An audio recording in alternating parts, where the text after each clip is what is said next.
City, hiding deep where the light can see me. Hit rock bottom and I kept digging. I've been down where the walls of my teeth feel. Are we warriors now? Are we warriors now? Tables turn, isn't that funny? I was down but I wasn't down, honey. That's the crown, and now he did run it. I'm gonna say I'm breaking through this wall. I'm rising to the top. I'm telling him to leave. I'm taking back control.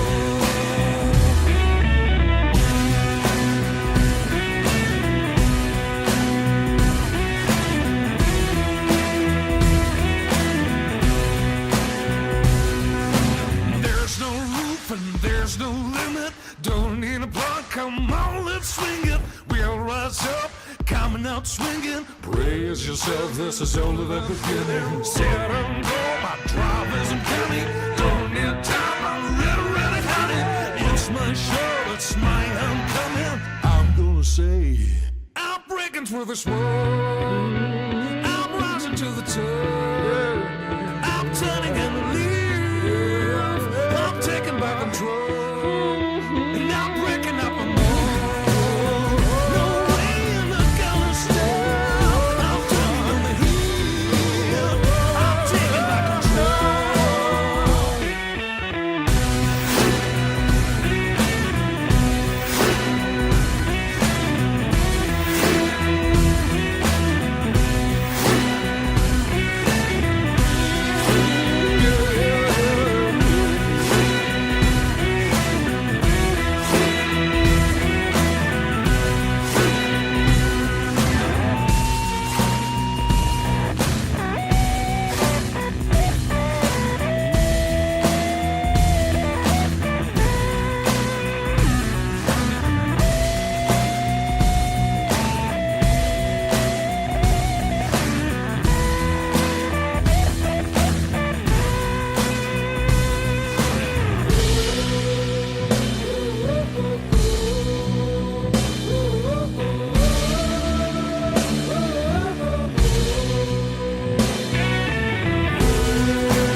Tryna fill up stadiums, minimum sold out. Mind, body, and soul. Got a heart full of gold. They can never hold me down. I keep my name on the low. How wild, my opponent been trying to chase for miles. The distance between looking like the West now. And my stamina adding up from setback, standing up. Look crazy, they see me and start pulling out their cameras. This is the eNASCAR College iRacing Series. Big dreams for a big pride. The cars may be virtual, but the racing and scholarships are real. Big dreams for a big pride. We got big bags, they got big problems, like they big bags. That we big got it, that's not a big dream to a big profit. I turn a big dreams to a big profit. We got big bags, they got big problems, like they big bags. That we big got it, I turn a big dream to a big profit. I turn a big dream to a big profit.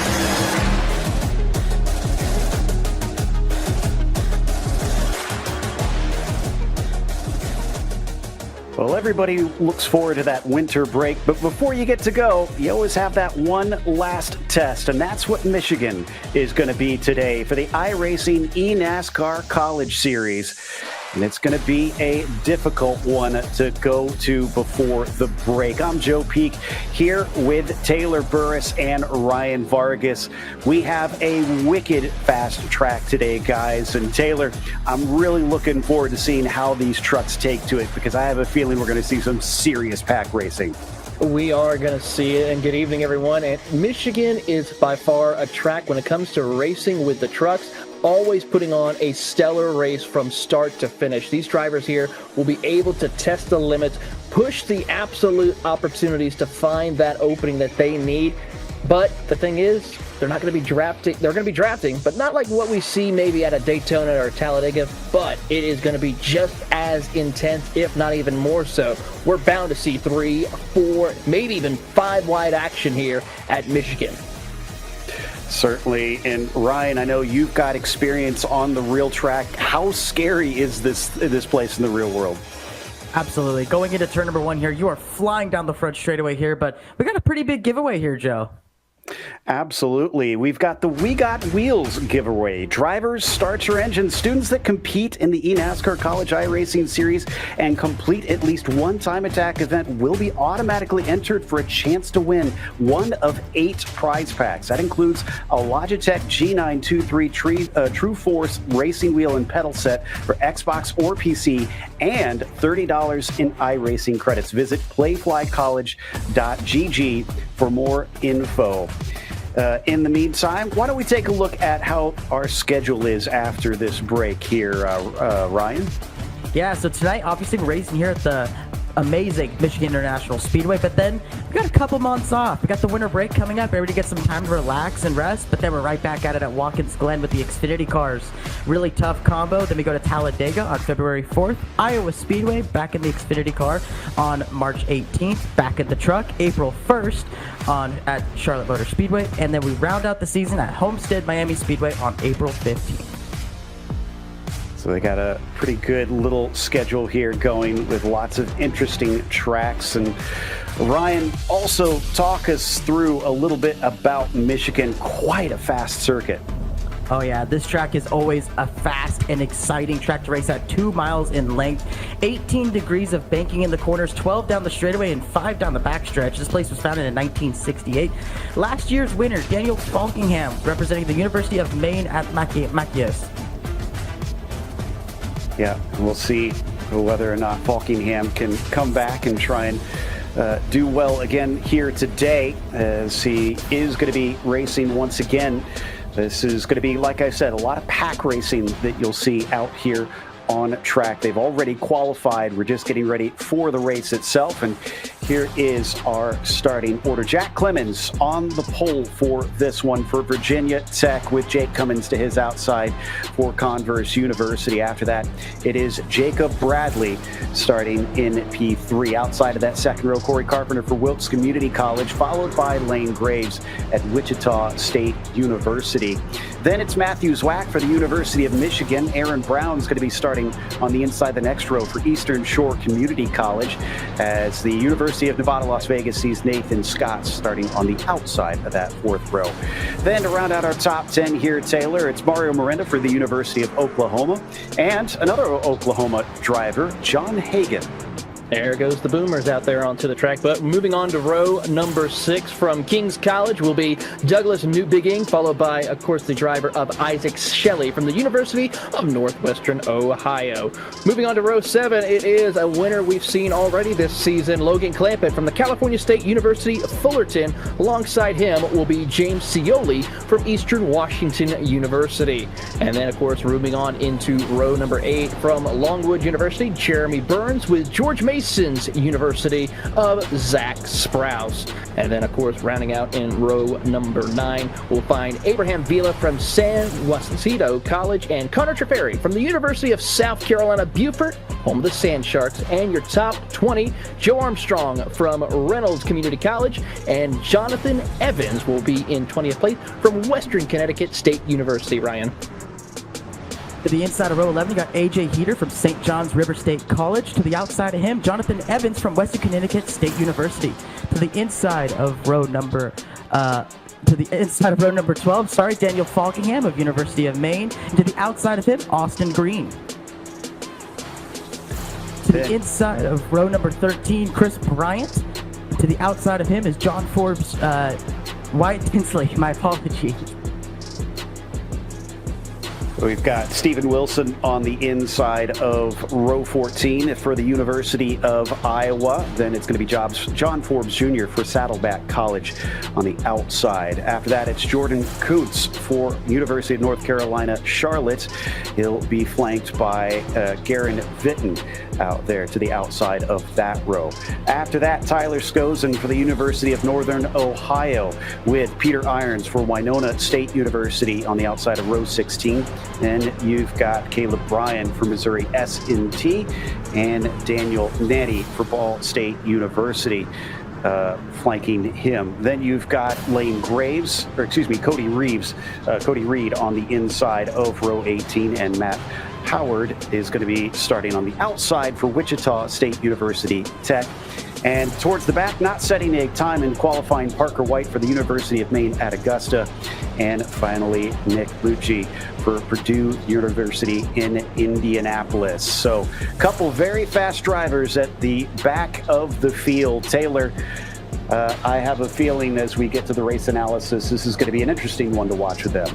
It really is. It's going to be a 90-lap dash to the finish here for these drivers, utilizing the fixed setup here, so everyone's on the same playing field. It's all about driver skill. And then, of course, the restart zone is in effect. We just passed it there as we worked our way around on this pace lap. The drivers here, they're going to need to make one pit stop at the very least. So it's going to be critical to see how these drivers are going to play it out here. Probably going to see them make the pit stop at halfway here today.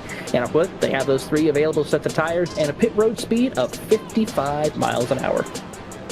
One thing I do love that they've done this series, Ryan, is they've kind of gone old school iRock with these paint jobs on these cars. They look really cool. Yeah, no, it's one of the more unique things about the college series. For those who are just tuning in and may not be familiar with this, no numbers on these cars, just the logos of the universities that each of these drivers representing and their last names adorning the doors. So it's very easy to follow the driver that you're cheering on here tonight. So keep an eye on the sides if you're trying to figure out where your favorite driver is. And of course, we'll have our timing tower to help you through. But looks like they are ready to go. We're going to go racing for 65 laps in these trucks. And then don't forget, we've got more coming up later on this evening with the eNASCAR Contender Series coming up, wrapping up their season to decide who gets in the 2025 season Coke Series. Coming out of turn 4, the iRacing pace car is going to unleash the Virginia Tech driver of Jack Clemens. How long will he stay in that lead, or are we going to see a whole lot of swapping around from the first lap on? Or will they behave themselves and try to hold on for the end? Green flag is out, and we go racing at Michigan International Speedway.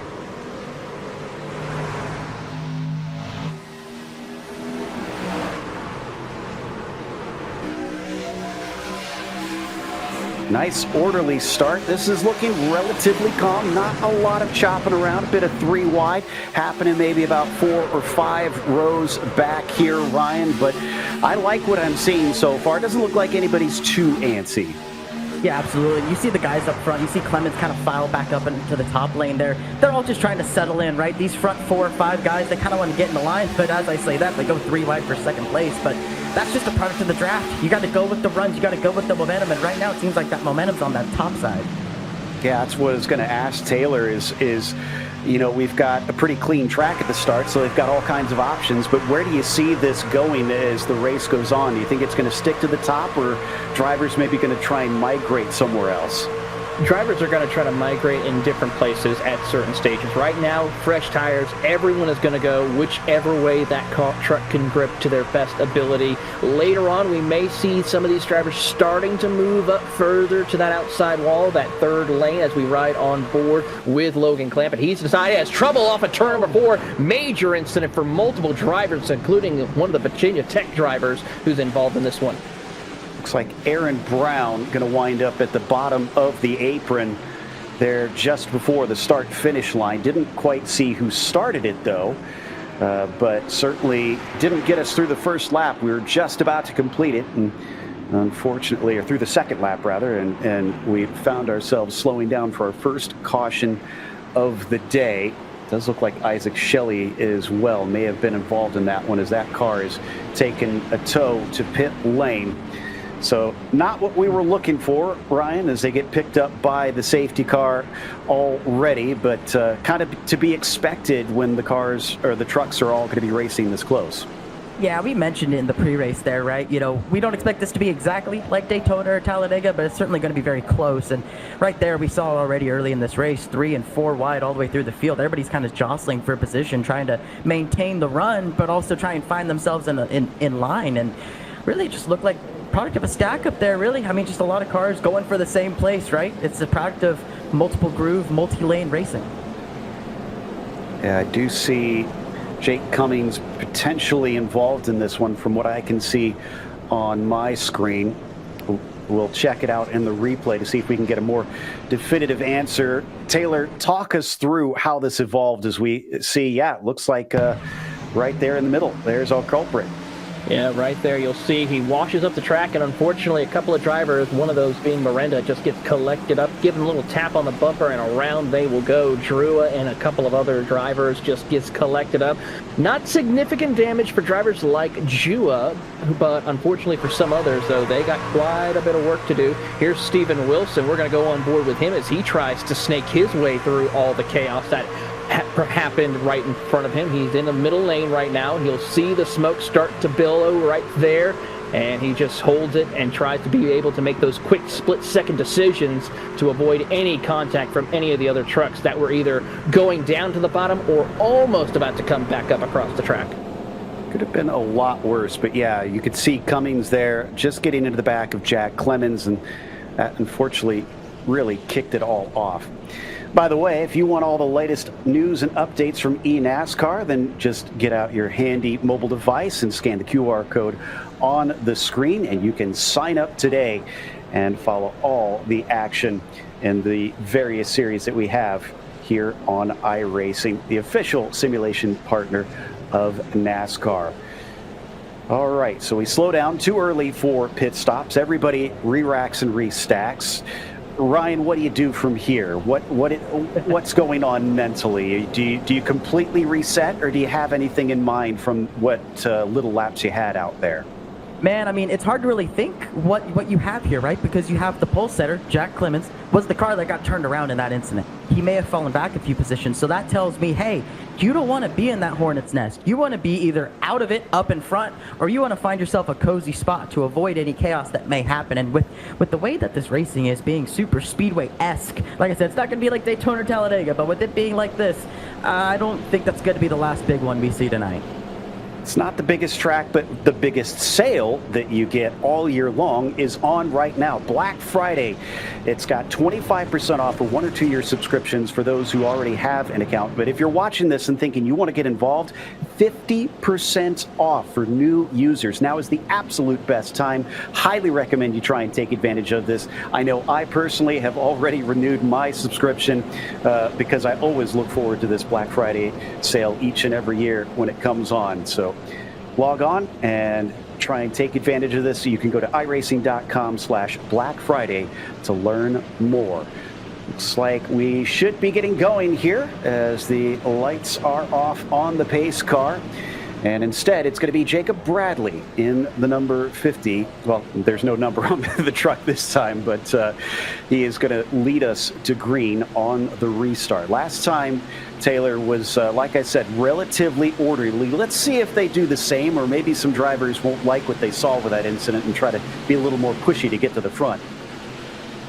They take the green flag, and already Jacob Bradley in the Purdue machine just makes an excellent jump. But trouble behind as multiple cars get spun around after a little bit of that checkup on the outside lane.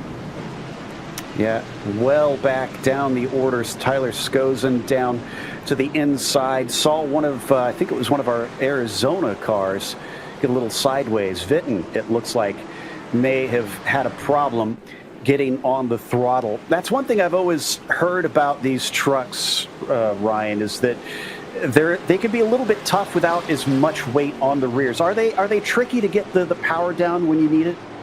I mean, it's not necessarily getting the power down, but it's more or less, okay, your lane's going, you're following the car in front of you, and you see how tall these trucks are. The spoiler is massive. The roof on these trucks are way high in the air. So you're just following that truck in front of you, and if he starts hitting the brakes, you may not have enough time to slow down, and I think that right there was just a product of the accordion effect. Yeah, that can happen from time to time, especially with it being so important to get a good jump here, get some of that track position, maybe get out of the trouble that we're starting to see in these early stages. So let's hope that these drivers can keep this in order.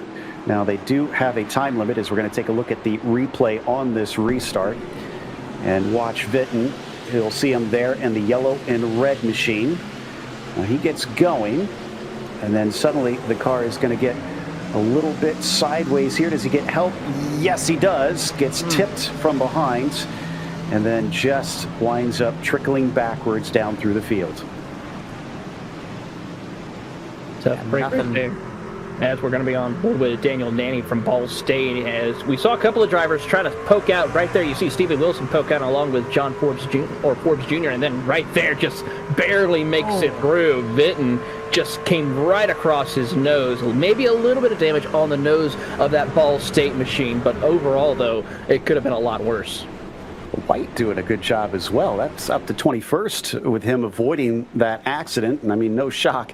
Current reigning champion in the eNASCAR College iRacing Series and the eNASCAR Coca-Cola iRacing Series. So he's got a lot of credentials on his side, despite being a little bit newer to this top end, but showing exactly why he's got 2 titles under his belt simultaneous right now. The question is, can he work his way the rest of the way up? Well, we've got an opportunity. We also had a few of these drivers meet up in real life over at a different track. Martinsville is where they met up with one another. You've got a few of them all deciding that they wanted to try and hook up and enjoy the race with one another from left to right. You've got Aaron Brown, Jeremy Burns, Jonathan Evans, Jack Clemens, and Zach Sprouse all got to enjoy one of the playoff races here at the end of the NASCAR season. No, that's always a good time going to Martinsville. Always a personal favorite of mine to go to. There's not a single bad seat in the house there, right? You can sit down up front and see pretty much the whole track still. If you sit up high, well, congratulations, you see everything. So, I mean, I'm sure they had a fantastic time enjoying a couple hot dogs there, watching the cars go around that tight paperclip. Right, I was just about to ask you, Ryan, does the hot dog live up to the hype? Oh, absolutely. I love that thing. I love that hot dog, and it is perfect. Now, if you want to get involved in this series, because remember, we've got the spring semester coming up soon. This is only the halfway mark. Scan the QR code now on your screen, and you can get on the track and be eligible for $60,000 in scholarships, which are on the line for our drivers in this series. So you can earn your way through college by sim racing. Not something I was able to say back when I was in college, but then of course we had stone tablets that we had to try and hammer our lessons into back then. Looks like we're getting restarted here, Taylor, and already it's feeling very different from what we've seen in the past for some of these races. I wonder if the drivers just need to calm down a little bit. I think that's where we're at right now. These drivers, we know that there's a lot on the line for them. You know, you got the scholarship opportunities for some of these drivers. We have a couple of new faces as well. One of them, of course, being Corey Carpenter right there sitting in the third position from Wilkes Community College in North Wilkesboro, North Carolina, and a couple of others throughout the field we'll touch on as well. But I think it's just a mix of some new faces, maybe some of them not used to how this top split series would be able to handle basically the pressure of being all part of this amazing opportunity for them. So they got to be careful, be mindful of what's going on, and hopefully put on a good show. Yeah, we have to remember there's 3 splits going on tonight, and so you have to race your way into this top one as the green flag is back out. Bradley didn't lose the lead the last time since they only made it a few feet across the line, so he'll take the restart ahead of Zwack trying to come around the outside of Carpenter. We're riding on board with Stephen Wilson, the Cedar Rapids, Iowa driver, on the bottom for now. And wow, this is, I mean, nobody's even popped out of line. They're all just staying nose to tail. No, they're so bunched up going down back straightaway here. Lots of big pushes from Scott the Carpenter there. Now you got to see Matthew Zwack. He's poking to the inside, going for the lead in turn number 3. And we're looking at 4 wide. Well, there goes that. It's not as orderly anymore. Way up to the high side for, I think that's Jacob Bradley. No, excuse me, that's Logan Clampett. They're almost brushing the outside wall, but they're going to get away with it. The good thing about Michigan, Taylor, is this is a very wide track. Yeah, there is a lot of breathing room for each of these drivers as we ride on board with the Chattahoochee Technical College driver of Drew Jua from Woodstock, Georgia. Oh, gets almost have to back off a little bit because Forbes decided to come right across his nose, the Saddleback College driver. He'll finally find an opening, go to the outside, but definitely a little too close for comfort for Jua, who's able to now get back in line. He's going to stay in that third lane as we are still 3 wide, a couple of rows deep now as they come off of turn number 4. Certainly looked a little sketchy in places coming off of that turn 2. A little early for the tires to be worn out, so I imagine that's maybe some of the dirty air buffeting these trucks around as we watch them battle just outside the top 5 here.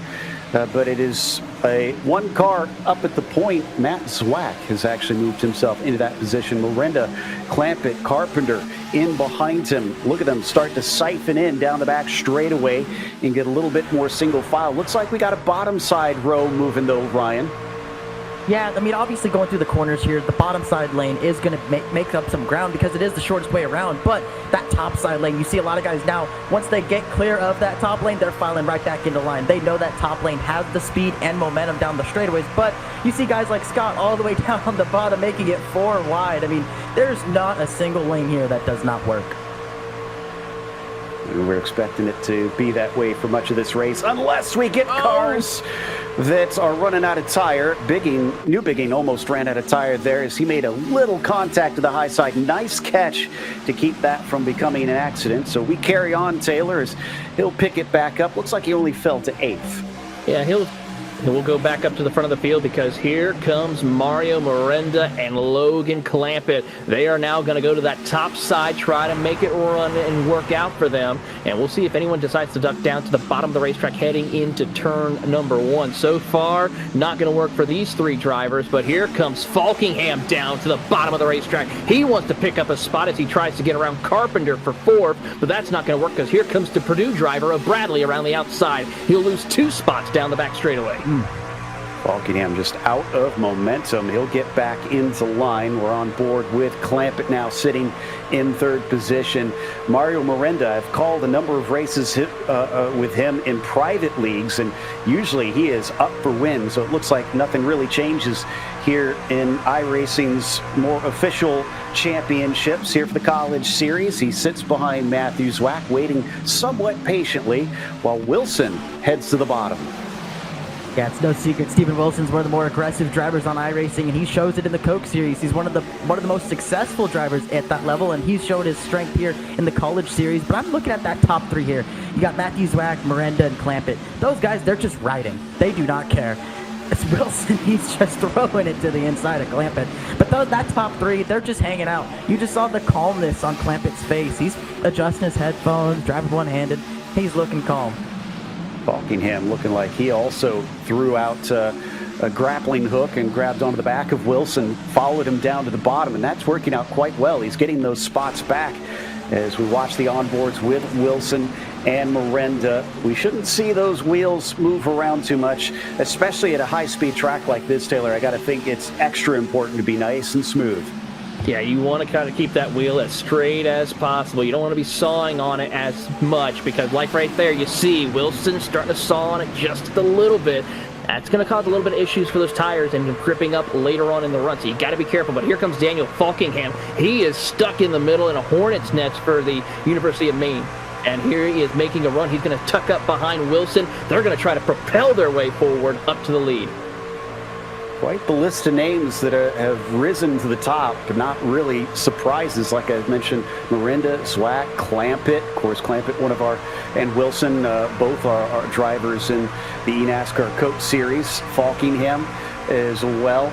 But a few drivers that are coming in and making themselves known. Jacob Bradley, Nathan Scott, Douglas Newbigging, certainly showing a presence here at the sharp end of the field as we tick off another lap to lap number 18 out of 65. But so far, so good. We had a bit of stop-start beginning with those caution flags. I'm thinking, Ryan, that we're finally getting some good green flag racing. Yeah, and I'm looking right now at that 14th place runner, Parker White. He started at the tail of the field, last place practically. Oh man, as you see these guys just squeezing in the line. That's the value of that lane. But back to Parker White, he is charging to the front of the field. He has driven all the way up now to 13th as he makes another pass. So it's going to be hard to stop him once he gets up into that top 10, top 5 range. No doubt. And those drivers at the front probably not wanting to see him make such quick work, because that's going to make life difficult later in the race, knowing the speed that he typically has. Wilson down low, just underneath Corey Carpenter right now, vying for 4th position. Oh. Off the turn. Oh, we got a big wreck behind them. And that's going to bring out the yellow immediately. Couple cars sent scattering down to the bottom, most managing to avoid getting caught up in the incident, but it looks like Daniel Nanny is the main victim this time around, Taylor. Absolutely a big situation that happened between Daniel Nanny and Zach Sprouse from George Mason University. Those two there getting together on the back straightaway and unfortunately collecting several other key drivers in tonight's action. Well, I spoke too soon. We did at least get a few more green flag laps on that one, but we slow down once again and we'll have to reset. 65 laps and we've managed to get 20 through at least. The question is who will come in for pit stops after that one and who will decide to stay out and maybe hold on for another little caution flag later on and be able to take advantage of that. Because I kind of wonder, Ryan, I mean, do you try and take it early just to cover yourself off, or do you hold out a little bit longer to hopefully have fresher tires later? Man, you know, you asking me that just makes me feel a heck of a lot better that I'm not in this race. Because I don't know. If this continues the trend, we're going to have another yellow here in a few laps. But if I'm one of these guys, I mean, you just ran 20 laps on these tires. Yeah, a bunch of them were under yellow, but man, tire wear is so big and that cut through the center. But you see all the top 10 here filing down pit road. Yeah, it looks like it's a pretty easy answer for most of them. We got a replay of what brought us to this position. So let's see how Nanny gets here. So you said Sprouse up on the high side here, Taylor. We've got them heading down into 2. And did he just, was almost looked like a little bit of initial contact, but no, it was definitely being hooked.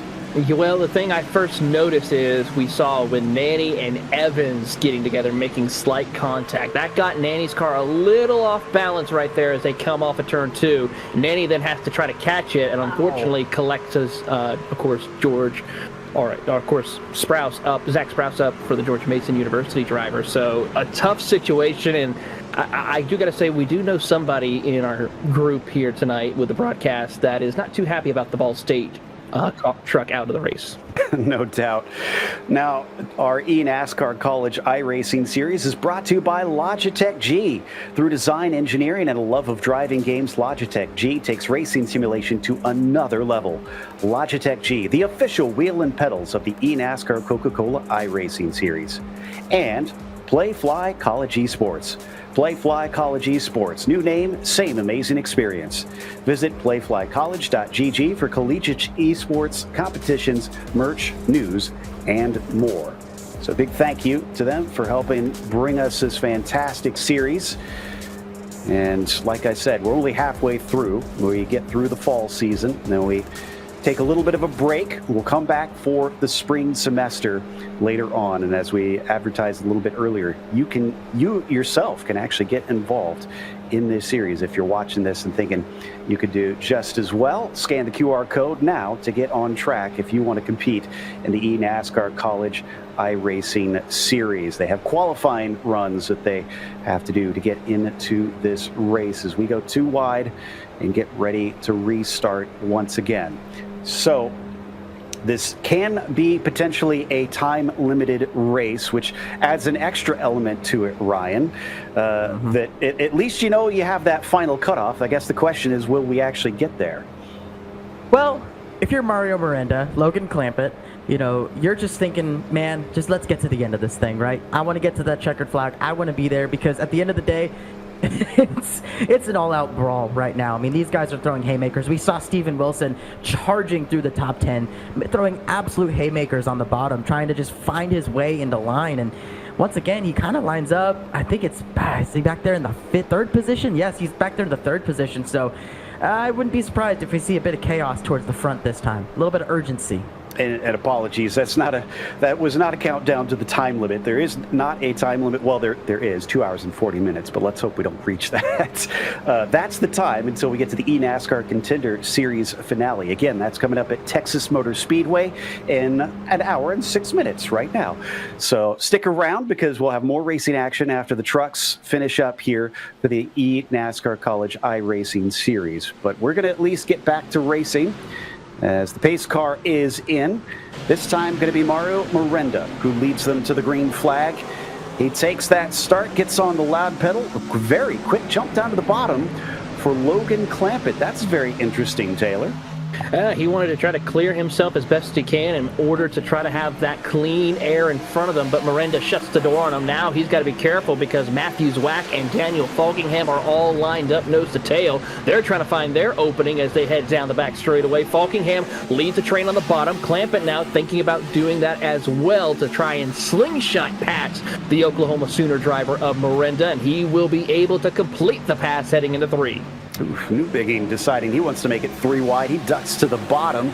And Nathan Scott to his high side, along with, I think that's Wilson just outside of them, up in 5th. They'll make that one work since they've got enough space. They cross the line, 1 lap back under green. Newbigging losing some momentum down the front stretch, but now, as Ryan mentioned a little earlier, he gains some as the shorter distance of the turn helps him back in, and once again he drops.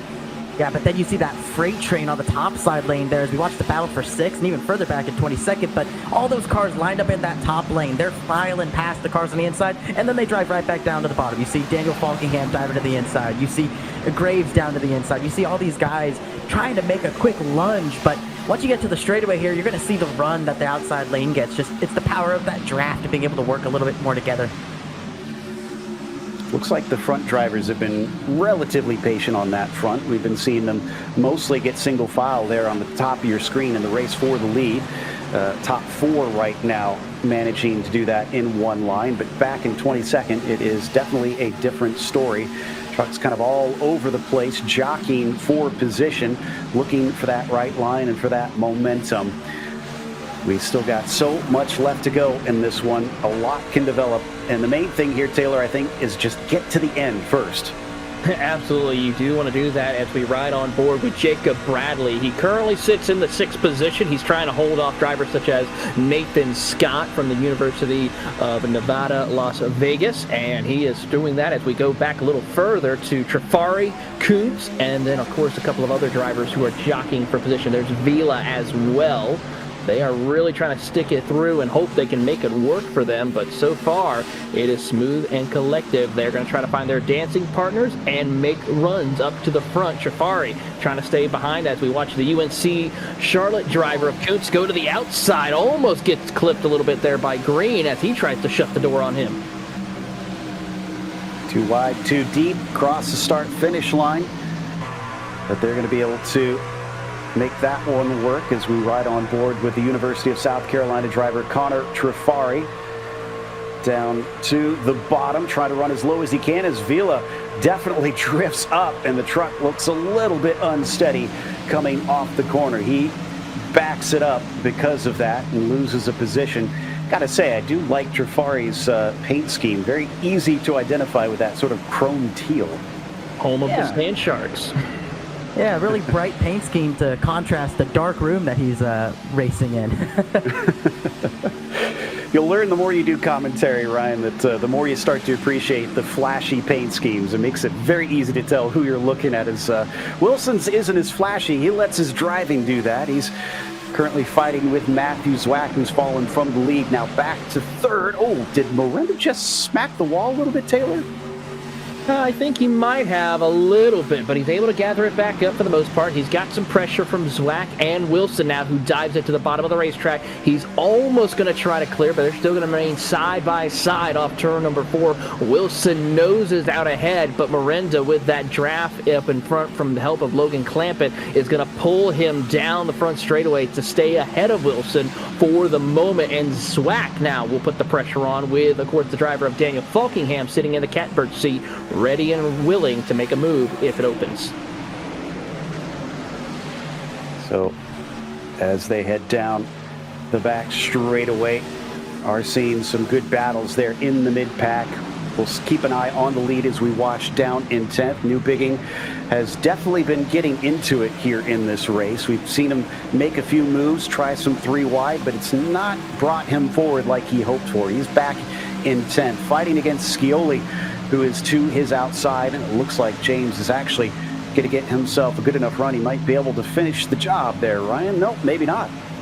Nah, it's just so hard to make those moves on the inside, especially when you don't really have a very formed up lane. You look at the outside lane, they're pretty formed up. I know we're looking back down there at the battle for 10th. There's a bit of gaps there, but more or less, they're a lot more formed up than the cars on the inside. They're able to just use that energy, use that push.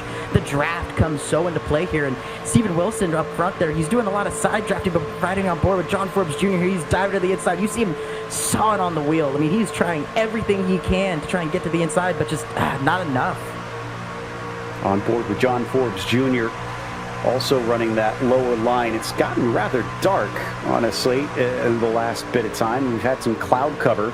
That'll cool down the track a little bit. Currently 83 Fahrenheit, and that might give them a bit more grip. Wow, look at New Bigging just slide up the track off of 2. I always worry because I've certainly seen turn 2, Taylor, catch out a few cars as the tires start to go off. It really does, and especially through 1 and 2. You have a little bit of a bump right there. You don't want to try to ride that seam too much because that could cause you, that car to push right up that outside wall and have a lot of issues for you as we go on board with Nick Lucci from Topeka, Kansas in the Purdue University in Indianapolis. He is currently trying to work his way up through the field. He sits in 22nd. There you see Kuntz in the UNC Charlotte machine just trying to hold on the outside. But right there, you see how much he's struggling off corner exit, and that truck wants to push further and further up to that outside wall, and that could be detrimental for him. He's got to be careful of how much he gets on the throttle corner exit to be able to handle with these tires. My dad went to ISU, and I can just hear him booing at the screen right now at the Purdue car, but Nick Lucci has had a very good race. He's up 17 positions. Garrett Vitton just ahead of him is also on a decent race here as he's actually behind him. He's also up 7 now as he drops down one more spot in this, but they'll need to get to the front of the pack. As we've seen, it can be a bit hazardous to be at the farther end of the field. Any sort of wreck puts you in danger of running into incidents that are not of your own making, Ryan. Yeah, and I mean, this is one of those races where I feel like a lot of the guys who come into this race, but spotters, I think that's going to be a huge play here tonight. You see a lot of moves coming off the corner, especially down the backstretch there, where guys just shoot back up into the top side lane and clear themselves. A lot of clear enough situations, I believe, and you just see right here now, a lot of these guys, the strong contenders, the Falkinghams, the Wilsons, the guys who kind of are used to having a lot of laps on their tires, they are pushing as hard as they can and have done the best job at keeping their tires underneath them. As we got Wyatt Tinsley looking real cozy. He's ready for the winter break. Exactly. I'm trying to figure out if that's a hoodie or if he's got one of those the sleeve, sort of blankets that you got. I'm hearing this might actually be a snowman hoodie. It looks like maybe that's like a button. Oh yeah, okay. Oh, yeah. So he's got a carrot coming off the hood, and then like he's got little coal buttons on the front. He's getting in the festive spirit here tonight. How about that? Love it. Oh, look at Morenza make a dive down to the bottom of the racetrack right there. And there you see Clampett trying to throw the block following suit. He's able to hold them off for now, but it is starting to get a little dicey up to the front of the field with coming to 30 laps to go.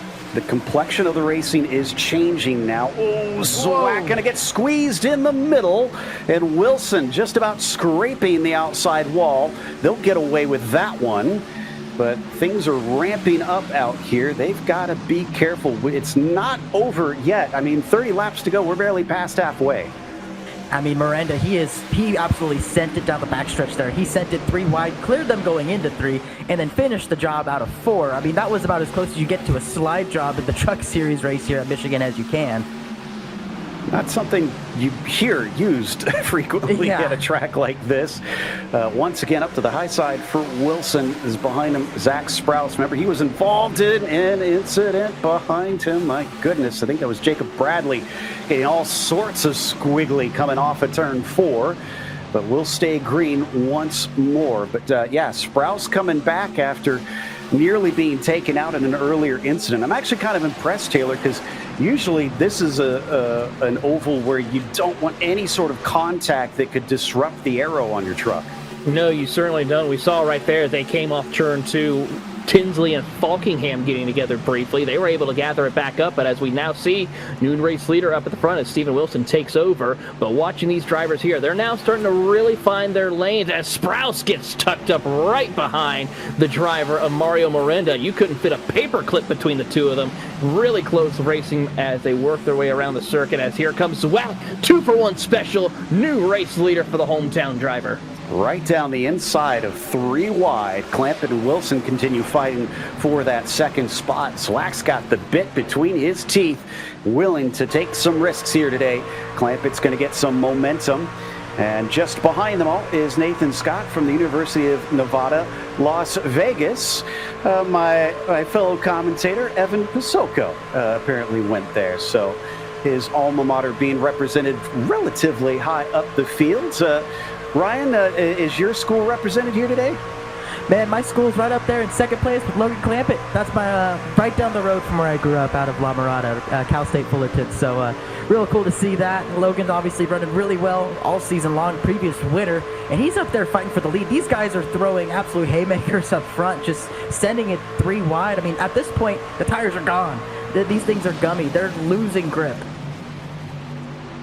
Well, Sprouse has been maybe a little bit rattled by his incident earlier. He's looked a bit nervous during this race. Look at how his knuckles are very white, and that's not just the screen. He's got quite the grip, Taylor, which is surprising. I've always been told by drivers you need to loosen your grip on the wheel. You do, but you know what? For a driver like Zach Sprouse, who races in the real life as well, racing in half-scale race cars, mini cups as we call them, up in the Virginia area, he knows about dealing with the pressure. He's definitely going to showcase it here tonight as he tries to hold on to a strong top 5 finish, possibly as they head down the back straightaway. Trouble, though, behind. One truck is around as the caution comes out. Drew Jua involved in this one. Looks to be the only truck to really be getting the worst of it. I don't see anybody else that winds up with damage out there or spinning. So Drew just kind of unlucky on this one. He'll get it going because I don't think he actually hit anything.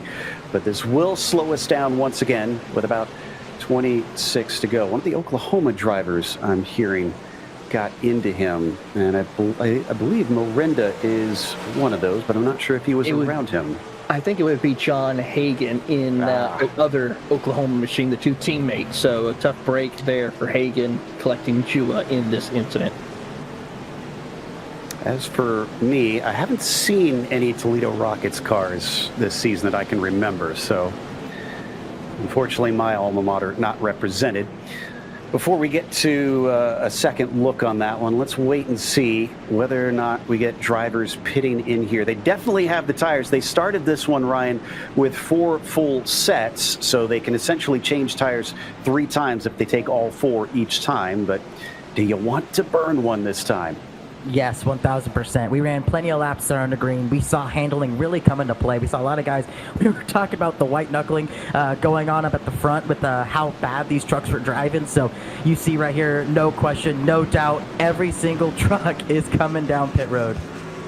Need that GIF. Everyone is coming in. Yeah. And as we get a look now finally at what brought out this yellow. This one relatively simple in comparison. Yeah, you called it there, Taylor. There's Hagan down below him. And again, we've seen this story before. Coming off of turn 2, truck comes up and the other one tries to come down and they meet in the middle and physics decides one has to go.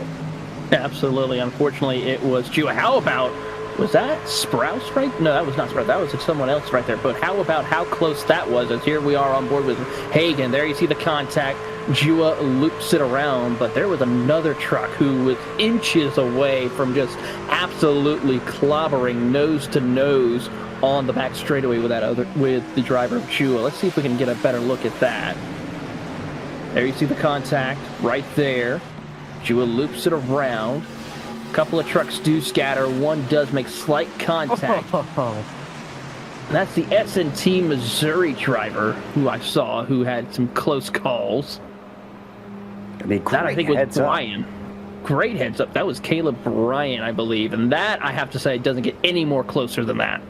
Got to be scary with all that smoke in front of you, not being able to tell, and these trucks chugging along, 160, 180 miles an hour, and you got to try and pick the right way to go. Thankfully, most everybody did on this one. And there is your clock still there in the bottom right. So we still got plenty of time before we head off to our eNASCAR Contender race. I think we can make 24 laps in that time, even if we do start to slow things up. But I do worry, Ryan. They always say cautions breed cautions. We're getting closer to the end. Does the intensity make this more likely? Are we going to see this race become a little bit slower now? I don't know if it's going to get slower, but it's definitely going to get a heck of a lot more exciting.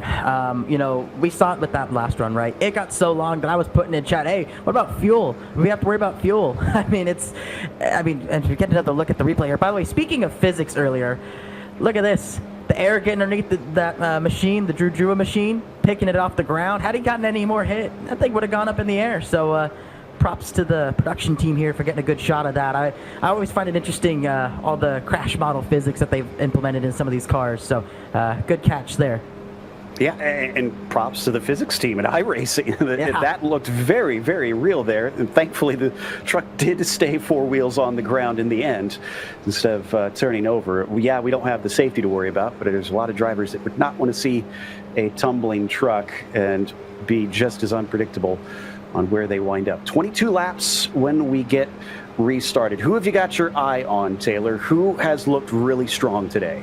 Well, how about that driver sitting in 4th place? It is none other than Steven Wilson. He's been one of your biggest movers of tonight's race, moving up 23 spots. And I have to say, if it wasn't for the fact of that caution, he would have challenged for that race lead there. He's going to be the one to keep an eye on here in these closing laps. Swack to the point again, waiting for the green flag as he approaches the restart zone.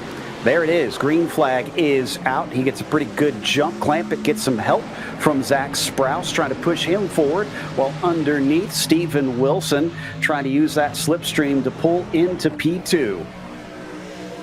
Yeah, that is not the start Clampett wanted. Steven Wilson with the shorter lane around. He's definitely going to get a nose ahead here, but now going down the back here, you're going to see the outside lane, I feel, is going to prevail here, and it seems to be correct. Logan Clampett driving back around Steven Wilson on that outside. It did not work. That was not the right call for Wilson. He needed to get up high, and it's fighting back now as he drops a little bit. He gains something on the shorter line through 3 and 4. Is underneath Logan Clampett trying to go for the lead. Bottom line didn't work on the initial start. What about now that they are up to pace once again and on fresher rubber as well? Will this give him a chance to utilize that shorter line a little bit better than on the end of a longer green flag run? Wilson stops the bleeding at 4th as Sprouse moves around his outside, and we look behind them 3 wide in the mid-pack for about 15th or so. A really good fight here around the 15th position. You have John Hagan, Jordan Coots, Wimbley, Vitton, Evans, and company all just jockeying around for position. 3 wide almost. John's Forbes Jr., who is going to go and try to take it 3 wide, thinks better of it. They're going to stay 2 by 2, though, and have some good double file racing here as we go back on board with the drivers of Matthews, Zwack, and company, as they're just trying to tuck up. Sprouse trying to see if he can make Zwack edge out ahead of the field. Well, these top 4 look like they're the ones to watch out for. I do think that anybody essentially within the top 12 or so have a realistic chance at trying to take home this win. It all depends on the moves you can make, the momentum you can carry at the right time. Watch out for Mario Miranda. He can be a sneaky one and could come away with the win as we ride on board with Falkingham sitting in 5th. He's watching those top 4, almost blocking the track here. 2 wide, 2 deep, but no place to go. Yeah, it's absolute gridlock here in the top 4 here, but we see right there Logan Clampett, he chops to the inside there. He drops to the inside of Sprouse. Matthew Zwack protects the inside, but that's it. I mean, that's only those 2 cars of Clampett and Wilson. They're the only 2 that are really trying to make that work at this point. Everybody's back up in line. Everybody's trying to ride. It's more of a case of, hey, I'm just trying to get to the last 5 laps here. I think a lot of guys are just trying to save it. Now it starts to single file out a little bit more. High line seems to be the place to be most of the time. Falkingham is in that desired spot, is back in 11th. Some more 3 wide action, and that includes guys like Vila, Tinsley, Scioli, and Scott, but they'll also fade in and out of a single file to 2 wide to 3 wide formation. It is an ever-evolving beast. Ryan mentioned it earlier, Taylor. Having a spotter is important, and I think one of the drivers, Miranda, just discovered that. He made contact with Wilson, it looked like. He did briefly. He's able to gather it back up, though. He currently sits in 6th position for Super Mario as he's trying to fight his way back up to the field. And now here comes Falkingham and Sprouse. They're now trying to see if they can time it just right to get around Matthews Zwack. And now Sprouse is going to go. Will Falkingham follow? No, he will not. He will stay tucked up behind Matthews Zwack for the moment. Sprouse sends it in deep. Can he clear him off turn number 2? He will. Beautiful pass around the inside. The super speedway slider once again from the car of Zach Sprouse. And 5 trucks pushing one another practically down the back straightaway. Not another thing that I expected to see here in this race. So they trying to pick up some speed maybe and figure out exactly what they need to do to make the move later on in the race. Seeing where they can be in the line, what kind of toe they can get down that back straightaway to give themselves the opportunity when it gets to be 3-2, the final lap. Yeah, you hit the nail on the head there with exactly what I was thinking. You see a lot of these guys, they're running single file for the most part. I mean, you see Steven Wilson up against the wall, but he's not really going up there to try and make a pass. He's going up there to learn. He wants to see what kind of momentum he can get because, as you mentioned, when you get within 3, 2, 1 lap to go, You want to be able to have that option. You want to be able to say, okay, I have this in my memory bank. This is the move I need to make to pass this guy. On board with Jonathan Evans now, looking backwards somewhere around the top 10. And, 14th it looks like that he's been running. We've also got Caleb Bryan for the Missouri University of Science and Technology with a whole lot of trucks up in front of him. And with only 15 laps, he's got to really hustle to make better on getting a good points day. We still have, looks like 33 trucks on the lead lap. If you aren't going, you could easily wind up in 33rd out of those 33. Absolutely. We'll see how this works out for them as they work out of turn number 4. A little scrape right there for Brown. He's able to gather it back up, but that's going to lose him a spot to Cody Reed as the Sinclair College driver will make the move. But here we go, back up at the front. Zwack, Sprouse, Falkingham, Clampett, and company all right there jockeying. Sprouse tries to see if he can fit in there between the two drivers of Zwack and Falkingham, and he's able to do so. You couldn't fit a sheet of paper between each of the nose and the tail of that truck as he tries to slide back in line, and he will continue to do so. There you see Wilson running the outside lane up against the wall a little bit through the middle of 3 and 4. So far, everyone now just trying to settle in, see if they can conserve their tires right here, and see if they can make that final push towards the end. Zach had confidence in that spotter's call. There was a truck's length and no more to place himself into that racing line. Looks like Wilson trying something for that third position, but denied a high line as we go to Skozen now for the University of Northwestern Ohio truck. This is an interesting one because UNOH is known for its motorsports program. Actually gives students a great opportunity, Ryan, to get real-world experience with race teams. Oh, yeah. No, I've personally got to meet some UNOH students who have kind of come up the ranks and found jobs in NASCAR, right? So UNOH kind of known for their motorsports program, like you mentioned. So fantastic group over there. But we're looking at this ticker on the left side of your screen. I want you to point out the top 11 are within a second of each other. That is how tight it is up front as we ride on board with Chris Bryan here from Methodist University. Yeah, like I said, any of these top drivers, probably within the first half of the field, could maybe win this race still. In fact, if you're on the lead lap, you do still have somewhat of a chance. It's less realistic the farther back you go, but you never know what can happen at the semi-super speedway that you've got here at Michigan International. Sprouse, once again, he's been a bit of the feisty one in this race, Taylor. He's been making moves and experimenting, and he really wants to lead. He really has showcased the ability to make that slide job maneuver all through the middle of turn 1 and 2 to make those passes that he needs. This time, though, not going to work out for him. He's going to drop back a couple of positions thanks to the help of the giraffe from your top 4 on the outside lane. They start to break apart a little bit here in turn 3 and 4, which allows him to stay right there as Clampett just absolutely slices his way across the nose of Steven Wilson. What a power move right there, and the confidence he was able to make it stick as Zwack now goes back onto the attack to the inside of Falkingham. Let's see if he tries to pull the slide job off turn 2. He does. Back in front is Zwack. This has got to be so much fun for these drivers. Many of them up at the front here also racing the eNASCAR. Trouble. And we got a caution. Garrett Mitton. Oh. So towards the back of the field. And Vinton winding up in the inside barrier. And he's the only truck involved in this one, it looks like. So another single car incident. Inside of 10 laps to go now, or at least shortly inside of 10 laps to go. So we reset once again, and then we'll have to try and make a sprint to the finish, which will just disrupt things even more if you're in the lead pack, Ryan, because they were separating slightly. They hadn't completely run away, but they weren't as much under threat. Now, everybody's going to be breathing down their neck on the restart. Yeah, and this is the point of the race where it's like, okay, now do I risk it and come down and get 4 fresh tires? I don't think you do. There was only 10 laps under green there, so in all actuality, I don't know if that tire advantage is going to be worth it, especially if we get a bunch of restarts.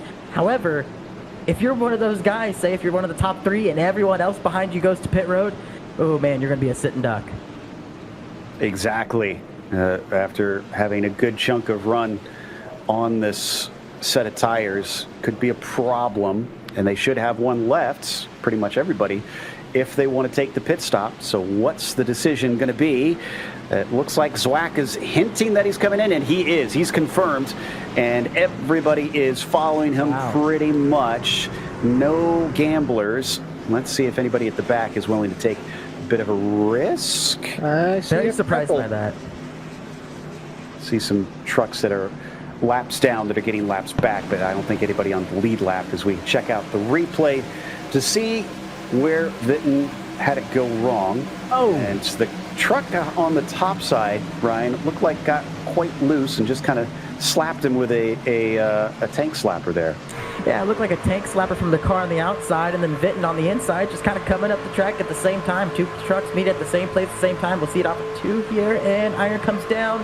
Witten right there. I don't think Witten actually came up much at all. I think it was just that outside car getting a little bit out of shape, and just when you're running so close, so tight, and it's this late in the race, there's no margin for error there, right? So Witten, there's really nothing he could do there. Does a really good job. As you see right there, the truck once again gets light going backwards around there. So again, major shout out to the physics team over at iRacing, because that was a pretty photogenic incident right there, if I must say so. Cool angles on that one too. The other thing that we need to talk about that this raises questions on is if we get another yellow, Taylor, that brings out the green-white checkers, and that can kind of change the dynamic a little bit. We go extra long. I don't think anybody's in trouble with fuel necessarily, but it always seems to make everybody maybe that little bit more anxious out on track. We see maybe a few more risks when we get that overtime extra laps added on. We certainly do. But one thing, though, Joe, I want to point out is pretty much everybody from 3rd to about 6th position took 2 tires. There's a couple of drivers in the mix that did take 4, but you're looking at almost more than half of the top 10 that decided to take 2 tires, or pretty much. So that's going to be a little interesting to see how that will play out for a couple. The first driver on 4 sets of tires has to go to the driver who sits a little further, that being Falkingham. He is the only driver inside the top 10 that took 4 tires. I see Zach Sprouse that took 4 as well. But here's the thing. Did you notice who's at the front? Garrett Witten, the driver that spun. Yeah. He's nice. He's going to be out on old tires, and that spun as Zach Sprouse is, oh man, he's even sweating a little bit. You see that? He's not ready for, well, maybe he is ready for winter. He's feeling the nerves. I mean, can you blame him? We're coming to 6 to go when we get to the stripe here, and it's the nitty gritty here. It's the last little bit here. Everybody's going to be pushing. Everybody's going to be going as hard as they can, and Sprouse, you know, I know he's probably beating himself up, but man, if we go all 6 green, he may be sitting in a pretty good spot. I wouldn't be too disappointed just yet. Lights are out. Restart with 6 to go.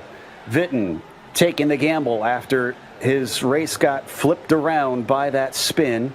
Kuntz missed his pit stall. He's on old tires and is just going to roll with it. Logan Clampett on 2 fresh ones. But Logan's been very fast all day long. He might be a force to be reckoned with as we go back to green and slowly get up to speed. I'm starting to think, Ryan, that we're not going to see the real picture until we get about a lap into this one. No, but that was about as clean of a start as that front row really could have asked for on those older tires. But now you see right there, Witten moving to the top side, and now everybody in the train dives to the inside. Who's that leading the lane? Looks like Logan Clampett's going to lead that charge on the inside lane with a big push from Steven Wilson headed into 3.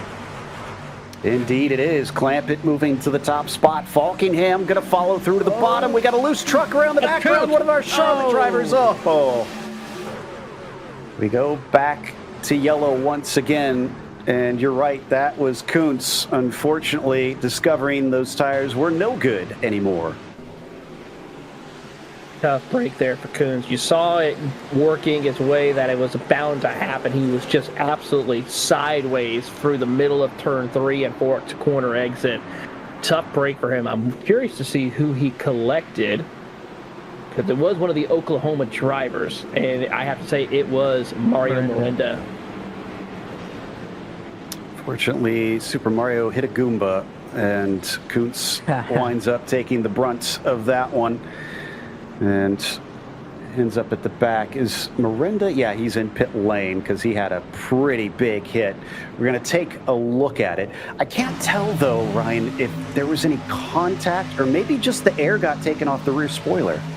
Well, it's a little bit of both, right? A little bit of air gets taken off, maybe right there, maybe just a hair of contact, but nowhere for Miranda to go. But, you know, this right here is a product of having old tires and entering the corner around cars with new tires. You're going to push and match what those guys are doing because you feel like you need to keep up with them, when in all actuality, your tires and truck, it can't keep up with them. So he entered that corner a lot hotter than he had the last run. Obviously, he has burnt up tires. I'm still really shocked as to kind of what happened with Miranda there. I don't know if we can get a better shot at it, but I mean, he just it was a beeline towards that incident. I mean, oh man. I know there's brake fade. Maybe there's a little brain fade. Just wasn't paying attention in the moment. No, from what I was able to see right there, he thought maybe Kuntz was going to go back down, and he thought he could just go around the outside, but tough break. It's right on board. Let's give it a listen. On the throttle, still on the throttle, all the way to here. Still wide open. Still wide open. Still wide open. And nope. I think he just thought he was going to have a hole on that top side, like you mentioned. I think he thought there was going to be a hole, and it just wasn't there. Pretty sure Justin Melillo is going to be angry with these guys for ruining so many of the paints he prepared. He did a lot of hard work, and then he was helped out, of course, by the likes of Larry Fulcher on iRacing, who designed the paint scheme for this one. So those two kind of worked together to give us all these beautiful paint schemes for the college series to make it nice and easy for us to identify not only who is who, but who races for what school. Now, what do we do on the restart? Is this going to be 2 or 1 to go when we get the green flag? I think we might get the 1 to go here. We'll see. If we get the 2 to go here, we're probably going to have ourselves a all-natural, grass-fed, green-white checkered. Indeed. So, to clarify, we will not have an actual green-white checkers, as it sounds like. I'll talk about that in a bit. Ryan, you've caught up with Mario Miranda involved in that incident. Yeah, Super Mario, we saw you kind of left with nowhere to go. Walk us through that incident there before we get to the green flag here. Yeah, I saw the smoke and I knew I was top 3, and I didn't think I had the room underneath. And with these trucks, when they spin, they usually go down the track, but he locked up the brakes, as you probably should when you're spinning. So no blame to him. And when he did that, that put him up the track. So I committed to try to get above him, and that was just the wrong call. Absolutely. Well, tough break for you here tonight, but I'm sure we saw you up in front all night, so we definitely left the University of Oklahoma proud. So great run tonight. Sorry I came to an early end. Yeah, no worries. See you out in the spring. Not the way he wanted to wrap up the fall semester. What I was going to say is this will not count as one of the green-white checkers. This is, like we heard Ryan mention, this is a natural 2-lap dash to the finish. So this won't eat into the count of GWCs that we have if they get another yellow. But if they get that yellow, it needs to be before the white flag. Otherwise, we're going straight to the finish. And Logan Clampett is going to hope to be the first to get to that finish line, as he's going to lead them away on the restarts. Gets to the restart area, and he is on the throttle. Green flag is out. Someone ducking way low there at the bottom, and that's Vitton. He is trying to take advantage of this track position as best he can, even if he doesn't have the tires for it. He only needs them for another lap and 3/4, and down low goes Wilson Taylor. Oh, goodness. What about that power move right there down to the bottom of the racetrack? Sprouse, though, he gets loose. Around goes Vinton and company, the big one here at Michigan. Oh. Vinton and Sprouse starting this one off. Unfortunately for Witten, he finds himself much harder into the wall. Last time was a simple spin. This time the car is rocketed into the safer barrier. I'm actually kind of amazed that his truck is still moving, and he's going to try his best to carry on. This will take us into the first of our green-white checkers. Well, I knew it was going to be an interesting restart, Ryan. I did not expect quite that, and that looked like it really kind of started with Sprouse getting a little sketchy on the bottom side.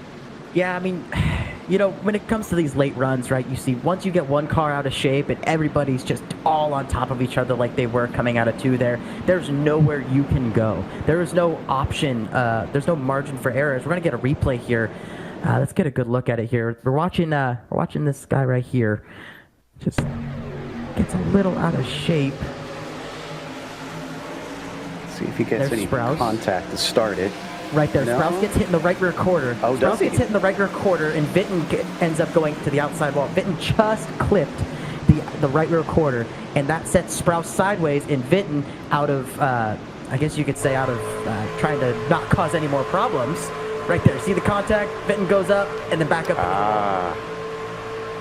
So he actually gets hooked by somebody else. I thought Sprouse snapped back into him, but yeah, it was him trying to stay out of trouble, and well, he was not clear high. Get one more angle on it here. Scioli, the one that turns him, gets a big hit himself and takes quite a bit of damage. Wow. Whew. Many trucks that are going to have to take at least a little bit of repairs in hopes of finishing this one. Others maybe try to gut it out to the end just to collect some points. Talk about a lucky break, too, for Matthew Zwack. He was right in the middle of that incident. We're right on board with Graves here. Gets a bit of right front contact, but at this late in the race, you're staying out, right? But Matthew Zwack really got away with that one there, just in the middle of the Hornet's nest. So let's give you an idea of how that changed the order.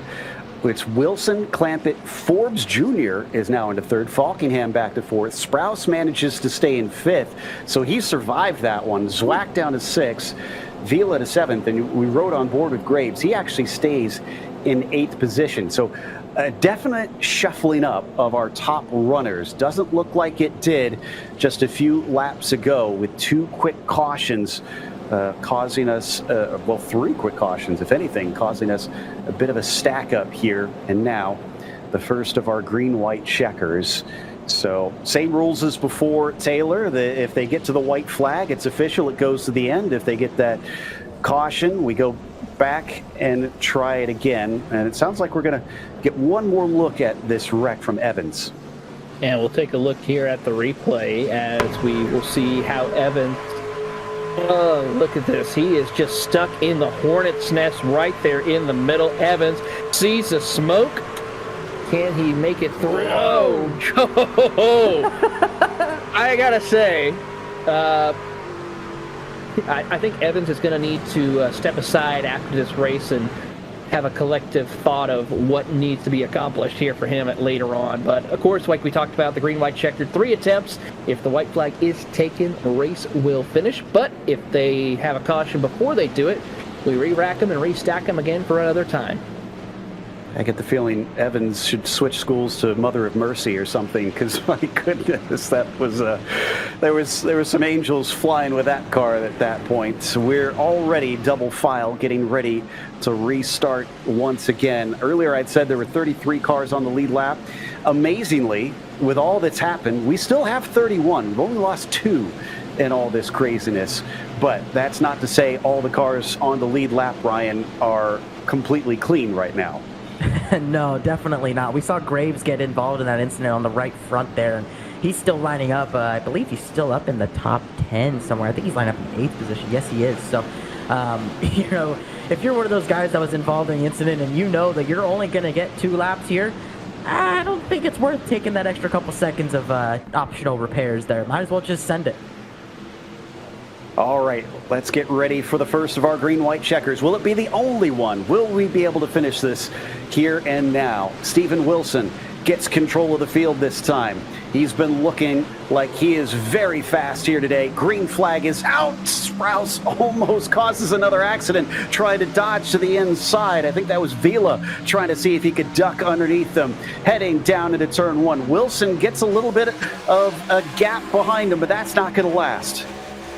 Absolutely not. They're going to come barreling down on him as they come off of turn number 2. How about John Forbes Jr. trying to make the aggressive move around the outside? Contact between the two of them. They're going to go 4 wide almost down the back straightaway. More contact. Clamp it. Wilson trying to jockey around for position as they're 3 and 2 wide behind. Clamp it now, the one getting a little bit loose. 3 wide for second place, but we get a caution just before we take the white flag. I think Trifari involved in that one in that beautiful teal car. A couple others look like they may have been involved. So we'll go back for another try at the green-white checkers, just a few hundred feet away from making this one official.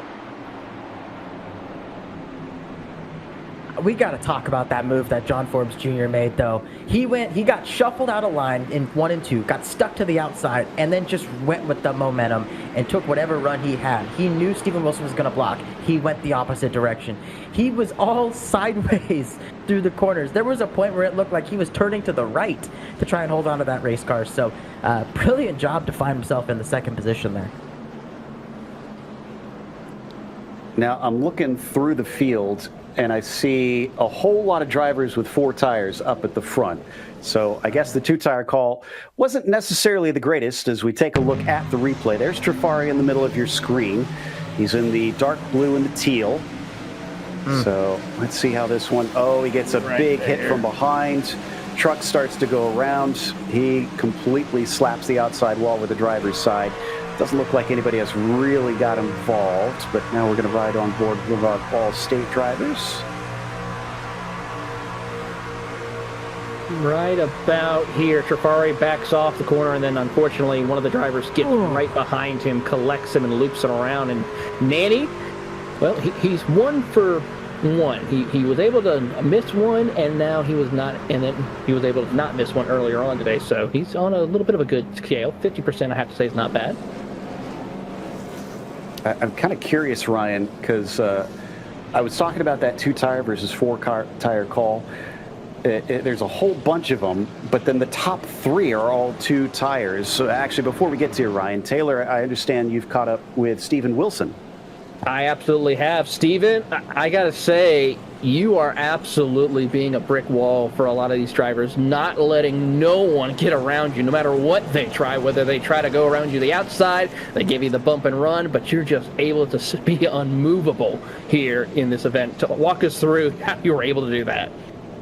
Yeah, well, being in the lead's a little disadvantage now in the short run since these guys are all drafting up behind me, and we're wide open here for the rest of the race. So it's all about just blocking the lanes. It's just like Daytona, Talladega, except we have these seams to work with because we're getting loose out here. We're on 2 tires. So just really have to play it right. Hopefully I can get a teammate up here and try to help me out, and just hopefully they start racing for second. Well, we'll see how that works out for you. But I do got to say, I know you have teammates, but you also got to remember there are colleges they got to represent. So once that white flag waves, I think that's going to be a little bit different for you, Steven. Yeah, I hear you. So we'll all be fighting for each other, but hopefully we can get it done for the Hawks. Absolutely. That is Steven Wilson. Looking forward to seeing if he can bring home a win for the University of Iowa, as he will be on the front row with John Forbes Jr. as they get ready to try another attempt of a green-white checkered. We'll get one more after this one if we get another yellow. I'm gonna put you on the spot, Ryan. Which would you rather have? The loose truck with 2 tires but the track position, or the planted truck but have to make the passes for the win? You know, if this was any other car and track combo, I would absolutely be the one that says, I want the track position. I would always want track position. But when you look at the situation we're in now, where everybody is on top of each other, there's such massive runs being made, and we've seen how just a loose truck can wreck you. I want that tire advantage. I want to be in a position where I am charging to the front. I don't want to be in Steven Wilson's position, because at the end of the day, we've seen it both on the sim and in real life in the Truck Series races here. That leader has had a significant disadvantage if the guys behind him get a run. So can Steven Wilson deny many trucks behind him a win in the final race of the fall semester here in the iRacing eNASCAR College Series. Pace car is going to release him once again. Last time he got a good start, he tried to jump away, but the draft pulled them in super quick. And Forbes will be starting to the outside. Last time, that actually worked out decently in the end, although it got sketchy for him. Can he make good use of it this time, or is he going to find his way to the bottom? Green flag is out immediately as they do not wait on the restart. Clampett able to stay inside of John Forbes Jr. will not allow him to get a hole on the bottom side. Good fight here, 2 by 2 by 2, all the way back outside the top 15 as they try to jockey for positions as they come off turn 2. Steven Wilson, though, starting to fall back into the clutches of Clampett and company as they try to work their way through. There you see Wilson go on the defensive, trying to throw the block. Clampett, though, finds the opening. Zwack's going to fill the gap on the bottom of the racetrack as they enter a 3. He successfully blunts the momentum of Clampett. But Clampett's going to remember that for next time. What can he do? Or will he be boxed in like he is now? 3 wide across the line. Are we going to get that white flag? Barty's got it out. And yes, we are official. We're going to the checkered flag down into turn 1. Zwack in second behind Steven Wilson. He's got an army of cars, Ryan. Can he do it? Matthew Zwack charging to the inside of Steven Wilson. He's going to draw door to door. We got Vila going around in the back, but it doesn't matter. We stay green. Matthew Zwack to the inside of Steven Wilson, down the back straightaway. Sprouse is going to look to the bottom. He's going to push. Coming to you. As they come around 3 and 4, Matthew Zwack has the advantage. Sprouse getting very loose. Can he hold on to it? He's going to get to the side of Wilson, but at the front of them, it is Matthew Zwack who will steal the win away right at the finish at Michigan for the last race of the fall semester. How about that? A hometown win here for Matthew Zwack as he was able to steal that away from Wilson. I'm kind of amazed they did not wreck at the end. I saw Zach Sprouse left and right about 1 billion times there, and somehow he kept it from turning around. But what a move by Matthew Zwack. Timed it right, found the position, coming through 3 and 4. He was not going to be denied.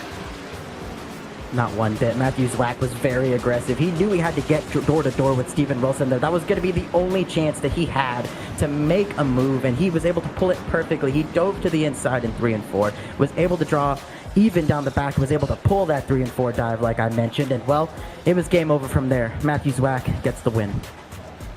I can imagine this is going to mean a lot to Michigan esports team, and as he burns it down in the infield on home soil, it's Matthew Zwack getting to celebrate the win in our 4th round of the season. Looking forward to when things come on back.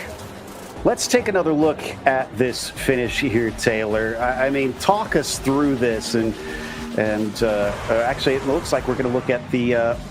So we're going from the restart, it looks like here. We're going from when they took the white flag. So right here you see Wilson has a little bit of an advantage right now. Zwack's trying to find that opening. He sees it down towards the bottom. He's got some help right there from Sprouse and Falkingham and a couple of other drivers. They start getting a little squirrely, as you see right there. Sprouse just going left, right, still going. Right there, when you see Sprouse get to Wilson, that's going to put a lot of air on the side of that truck and push that car up the track more. Plus also with Sprouse getting loose, pushing himself up the track, that gives them plenty of room. And then Wilson getting more help right there from Falkingham, almost could have helped him get the win, but due to the fact that Zwack was just able to keep it straight and narrow, no problems, he was able to take home that checkered flag. Fantastic stuff from Matthew Zwack. So here is your finishing order for today's race. Matthew Zwack takes the win as Steven Wilson will come home in P2. Jonathan Evans will finish 3rd as Daniel Falkingham was 4th, and then Zach Sprouse in 5th position. Nick Lucci is going to get 6th in the end. Logan Clampett behind him in P7. A bit surprising considering how much he was in those top 5 all race long. John Forbes Jr. P8, and then Peter Irons in 9th. And rounding out your top 10, Taylor, it's Caleb Bryan. Couple of other drivers who had a decent run. You have the Wichita State University of Lane Graves right there in 11th. Drew Jua, he's had an all-around kind of night, starting in the front towards the back, getting involved in spins. Let's see here, Austin Green, as well as also in the top 15. Same thing with Nathan Scott. And then, of course, Tyler Sco's a newcomer, finishing outside the top 20 there, as we see Ryan. Yeah, and we get the rest of your top 30 here. Douglas Newbigging, one of those guys who's really aggressive all night, comes home in 28th. And these are the poor guys who really just were victims of all the messes. Mario Miranda, one of those guys up front, just tough deal there for a lot of these guys back here. Sometimes that's the way the cookie crumbles. In the meantime, Taylor has made his way down to victory lane where he is talking to our winner, Matthew Zwack. Well, Matthew, I have to say, it's got to be a good feeling to bring home the win here at Michigan. What's the excitement level like to get a home track win?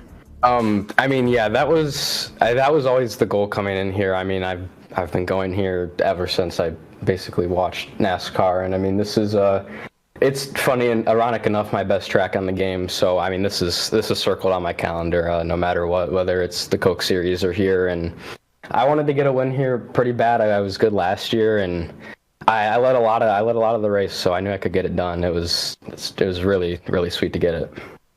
Talk to us a little bit briefly about the importance of esports with Michigan, the University of Michigan, especially where you're at over at Ann Arbor. How much does the university work with when it comes to esports competitions? Michigan is definitely one of the better esports schools. We're a part of, I don't want to be too wrong here, I believe it's the Big Esports Conference or something along the lines of that. We have a great director of esports. He sets all this stuff up. We have multiple teams, and I mean they're very supportive of us. We're looking to get a rig or two in. Everything's pretty tight in the city, but we're looking to try and find some room to get some racing stuff here and keep pushing. This is awesome. I mean, I always giving the college kids the chance to run it and get scholarship money is always great, and I know they'll be really happy about this. So it's always nice.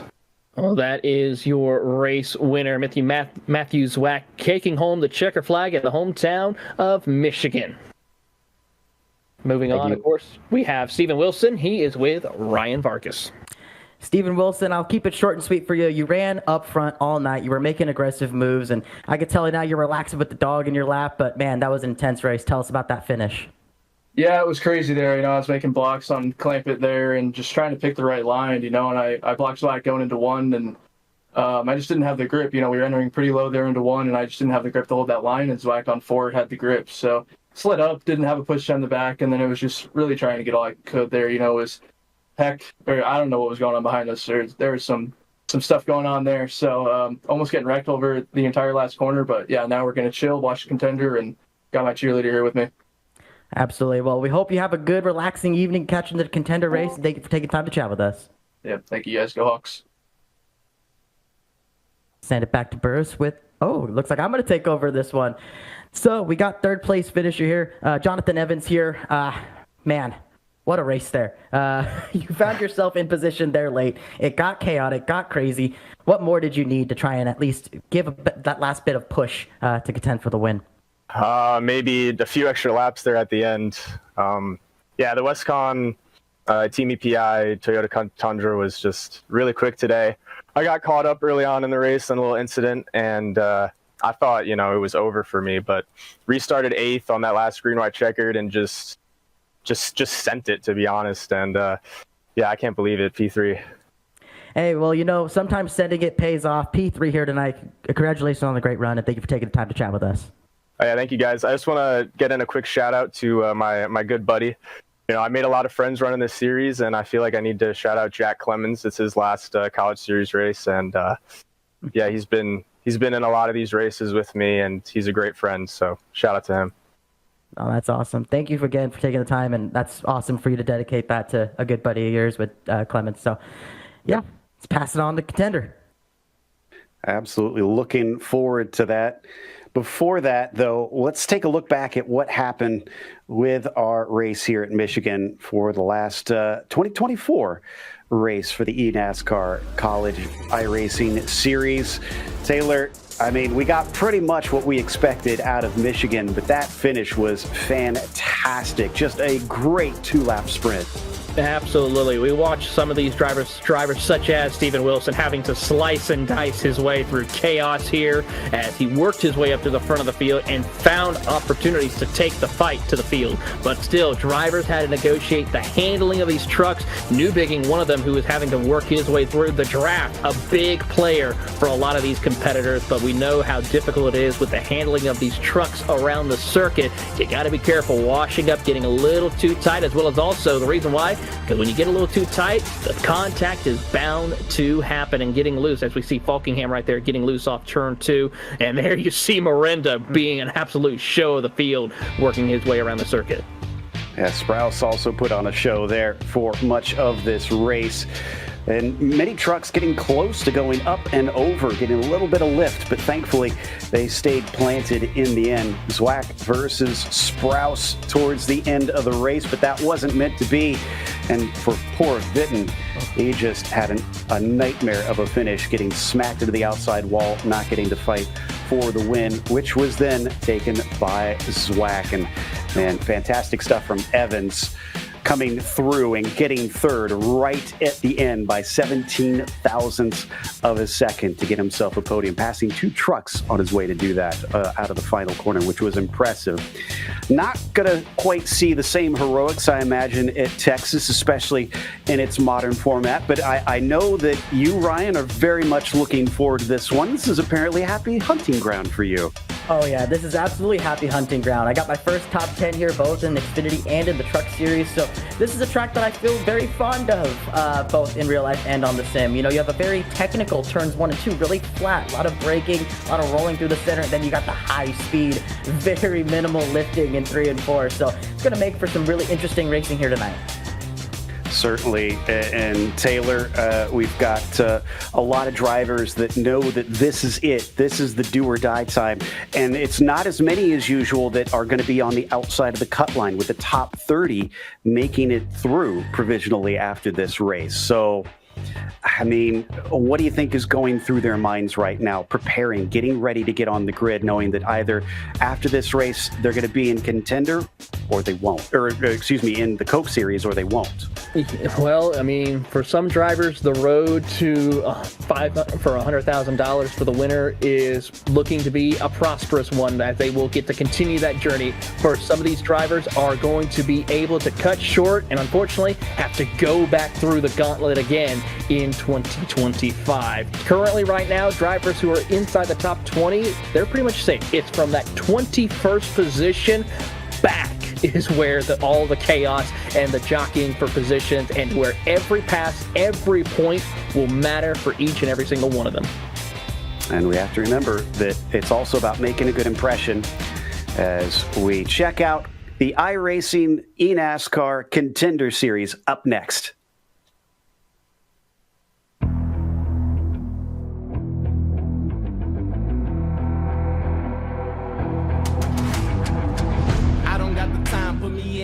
I've been going hard, time to let it show. Everything raw, give it to me now. Let me have the spot, man, it's going down.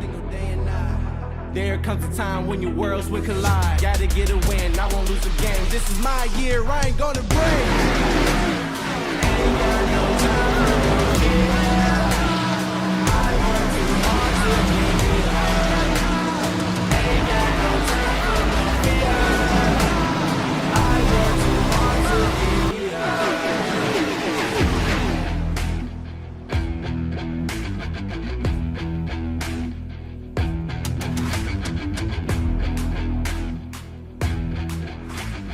Well, in old Texas fashion, it's time for a showdown to decide who moves on and who gets to go home. We're at Texas Motor Speedway for the season finale of the iRacing Contender Series.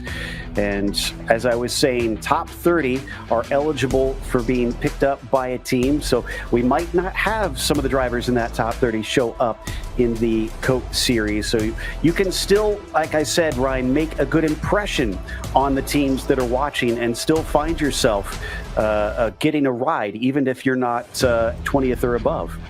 Yeah, I mean, there's plenty of very talented and very proven drivers that are below 20th in points, that are just above that cut line. Garrett Maines, for example, Coke Series driver, he's one of those guys who's on that cut line. So while that top 20 battle, that's pretty much sorted, that top 30 battle is very much important, and it's wide open season.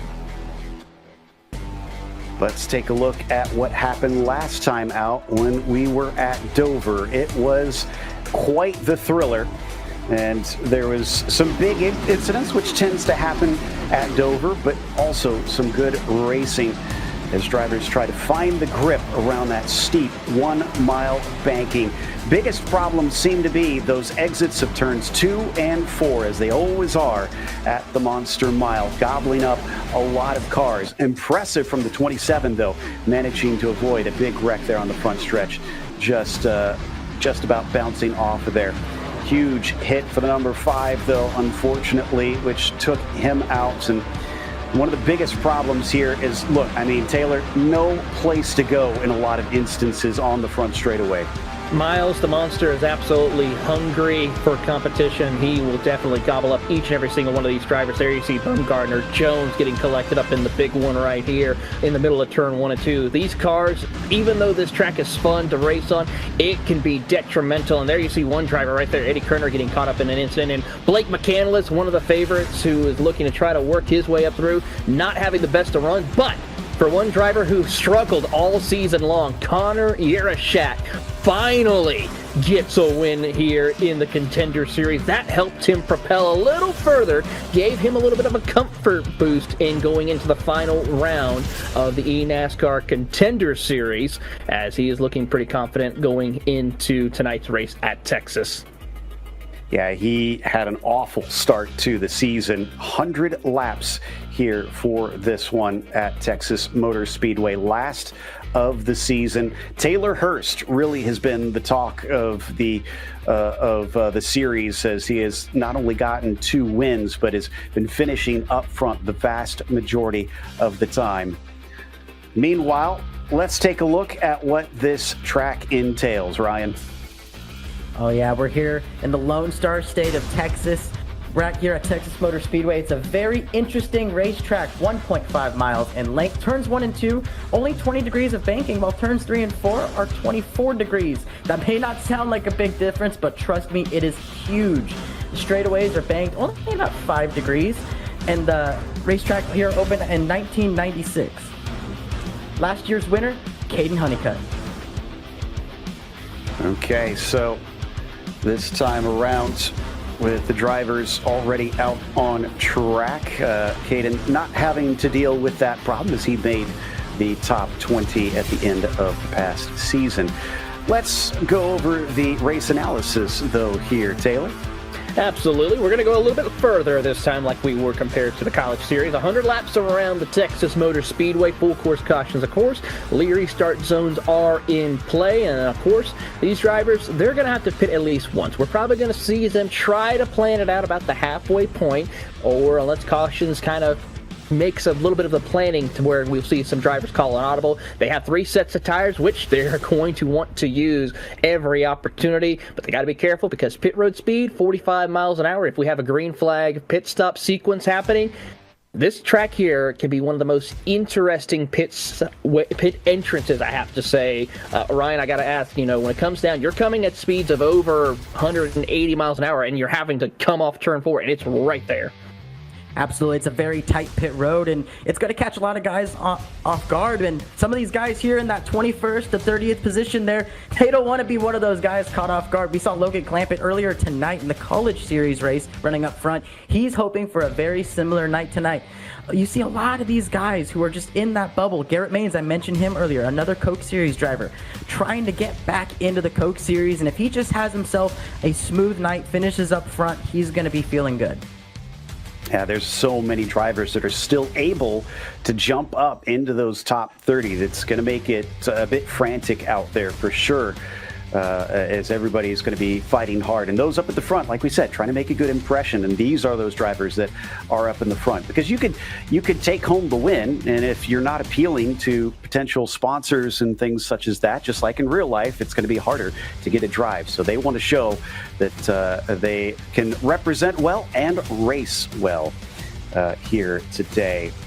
So we're missing, it looks like, Timmy Holmes and Brad Wright, though. That's a bit of a shame. They'll get to or have to miss out here at the end. Also worth noting that it looks like Matt Busa will not be able to set a qualifying time as he got black flagged. So that's not the beginning that he was looking for on this one. Here's how you can make your way to the eNASCAR Coca-Cola iRacing Series. It starts out with a NASCAR qualifying Road to Pro. And round one is open, obviously, with everybody for a Class A license. You got to try and work your way through the top 20 in that. Then you get to here, the eNASCAR Contender iRacing Series. Now, you're sharing this with the bottom 20 from the previous Coca-Cola season. Those drivers have to requalify in to the eNASCAR Coca-Cola iRacing Series. And then from there, of course, you get to the big show. And one way that'll help you get there is if you have an iRacing account in the first place. So if you don't have one, now is the time to get it 50% off new memberships. But if you've already got your account, renew now. This is the biggest deal they've got all year. 25% for early renewals, or let's say you let it lapse. Reactivate it for 25% off. iRacing.com/Black Friday. Definitely hop on this one, as it's a fantastic deal that iRacing pulls out just about every year. Looks like the qualifying has ended. So let's go through our starting order. Dylan Alt on the top spot with Brian Mercurio starting in second today. It'll be Briar LaPrade on the inside of row 2. Connor Urashak following up his win with a start from 4th today. Cody Bius will be P5. And then in 6th, it'll be Michael Venable. From there, James Wenzel starts from 7th today. Kwame Scott finds himself in P8. Ethan Lane, the number 54, will begin from 9th. And Taylor, rounding out your top 10, it's the number 98 of Eddie Kerner.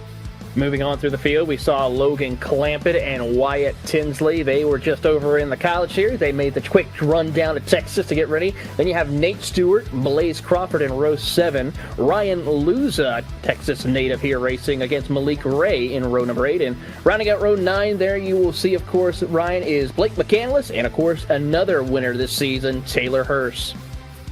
Absolutely. Lining up to the inside of row number 10, Cade McClenny, real-life driver out of Bakersfield, California. Kevin Champagne to the outside of him. Matthew Zwack to the inside of row number 11. Matthew Morton to the outside of him. Tyler Gary in the inside with the number 26 machine. Colin Keister, another Coke Series driver, trying to find his gateway back up. Ryan Doucette to the inside of row number 13. Agnel Phillip to the outside of him. Alexander Russell in the 23 machine, inside of row 14, outside Michael Bumgardner. And to the inside of row 15 is Dalton England, and to the outside of him, Christopher Hill. From there, Quentin Warman's going to be starting in the 31st spot. Brandon Houck will be in 32nd. Dylan Jones starting after him on the inside of row 17. Colin Bowden will flank him in the 34th position. Garrett Main starts 35th, along with Ray Alfala, who is unfortunately out of the top 30 no matter what happens today. He'll start 36. Matt Busa, without his qualifying time, starts 37th. Michael P. Frisch, 38th and last of our field of 38 cars. This is the last dance, so you gotta make it work. Ryan, I'm gonna come to you for kind of not quite the keys of the race, but what's the secret here? What is going to get you a win or at least a good finish? Tires, tires, tires, tires, tires. Every time I've raced here on the sim and in real life, honestly, tires play such a big role, because turns number 1 and 2, it is so tempting to get to the throttle sooner. You see how wide it is. If we could ever get a shot at turn number 3, you could see the difference. Turn number 1 and 2 there, so much wider than it is down in 3 and 4. I believe it's another 15 feet wider or so. So, you know, it's so tempting to push that throttle, squeeze that pedal, and get that right front to burn up. But those guys who have that patience and are willing to roll into the throttle the best, those are the guys who are going to pay off. It's practically 2 more cars widths that you've got out there in 1 and 2. So yeah, it's extremely wide as the drivers head into that turn 3 and 4 section. The last of the field taking a long time to catch up, interestingly. So looks like they should get to the back of the field. Wonder if they're just maybe trying to game things a little bit, have slightly warmer tires by the time we get to that green flag. So as the pace car peels in, Dylan Alt will have control of the field for the last time on the last starts of 2024's Contender Series. And as the green flag flies, he gets a good jump, leading Mercurio, LaPrade, and Urashak down into turn 1.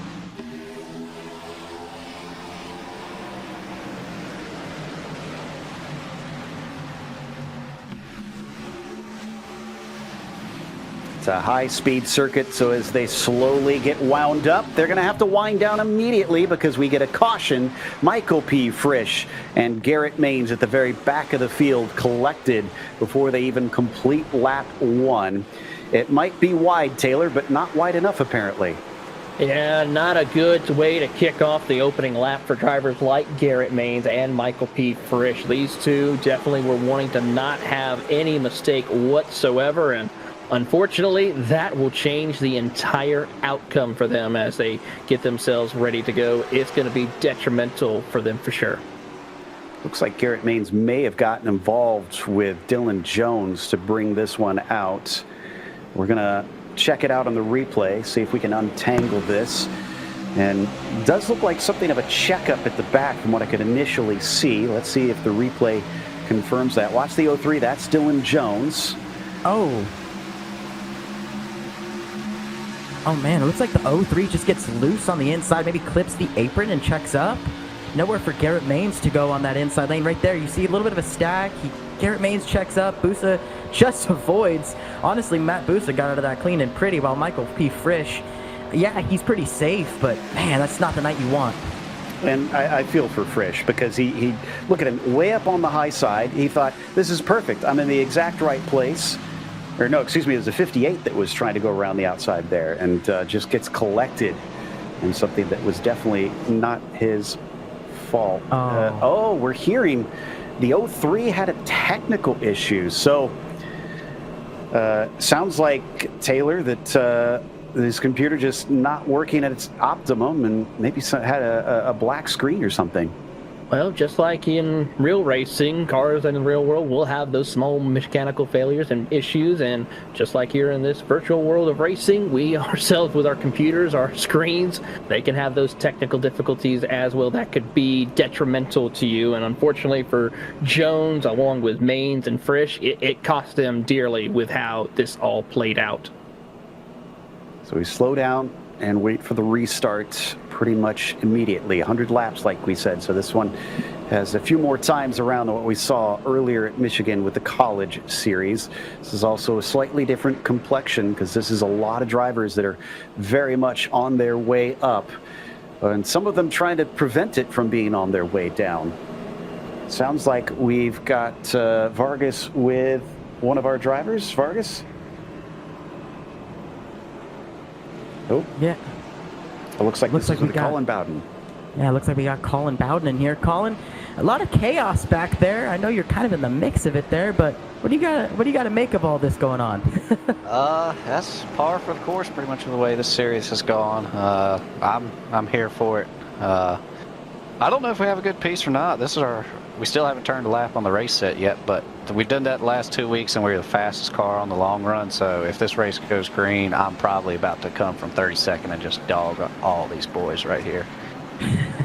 Well, if there's anybody who knows how to do that, it's you. Like I said before, you let the mullet hang in the wind there. Man, coming through the field here, you're sitting pretty decent in points here, right? Obviously, you're starting further back. How do you play a race like this when you're starting kind of deep? Do you kind of be a little cautious, or do you push? Oh no, we're pushing on this one. We might just go to the fence and sell some T-shirts right away. We have nothing to lose, and everyone else drives too easy for my liking. So bumpers are out in full force tonight. I gotcha. Before we let you go, normally there's something on the TV back there. I mean, how come there's no tunes or nothing on? Dude, no, it cut off. Oh yeah. It cut off. Yeah, the Roku. If you don't. More black screens. Wow. Another black screen. Man, that's a shame. Unfortunate. That is a shame. But well, thank you. yeah, there's usually some basketball game. I don't think we have any bets tonight. We've had a record run here recently, though, so we like that. Well, we like that. Good luck the rest of the race here tonight, and thank you for taking time to talk with us. Bowden apparently not able to distract himself with something in the background this week. Maybe that'll help him on that charge through from 32nd as the pace car is back in. Dylan Alt has control, and the green flag is out once again. He is going to jump ahead of Briar LaPrade, who immediately hovers down at the bottom side, heading into 1 and 2. Drivers picking up the pace as they try to get up to speed. This is another very high-speed track, Taylor. It really is. These drivers now just getting single file, trying to find their dancing partner, trying to find their spot, that sweet spot, in order to set themselves up for a little bit of a run here. A couple of drivers still going to go 2 by 2. That's Vendaval and Wenzel and Yerashak working our way around the circuit. Yerashak sitting in the 5th spot as we pick up Mercurio, who's one of your points leaders in the top 3 for the Contender Series. Comfortable moving on, hopefully, into the Coke Series in 2025. But so far, it's a lot easier start to this race compared to what we had on lap 1. Yeah, this is looking much better. Oh, but down up at the front, drivers hugging the very inside into 3 and 4, trying to cover off, but Dylan Alt will not be able to keep Briar LaPrade behind him. Watch out for Mercurio as we check in on the 20 of Wyatt Tinsley. He sits in 9th place just behind Venable, but Kwame Scott's got a run coming around the outside. Yeah, Kwame Scott's one of those guys who needs a really good run. He's only 14 points below the cut line. I know that sounds like a lot, but if he can go out there, that sounds like a lot, but if he can have a good night, leave here with a top 3 finish, top 5, I think he can find a way into the Coke Series once again. Well, costume change for Wyatt Tinsley. Already took the hoodie off and is now in serious mode, I suppose, as he runs in 9th place, just behind Venable. Logan Clampett racing behind him as well. They'll come off of turn 2 as we jump back up to the front of the field. LaPrade in the 19 ahead of Mercurio. Alt falls all the way to 4th while we were looking away.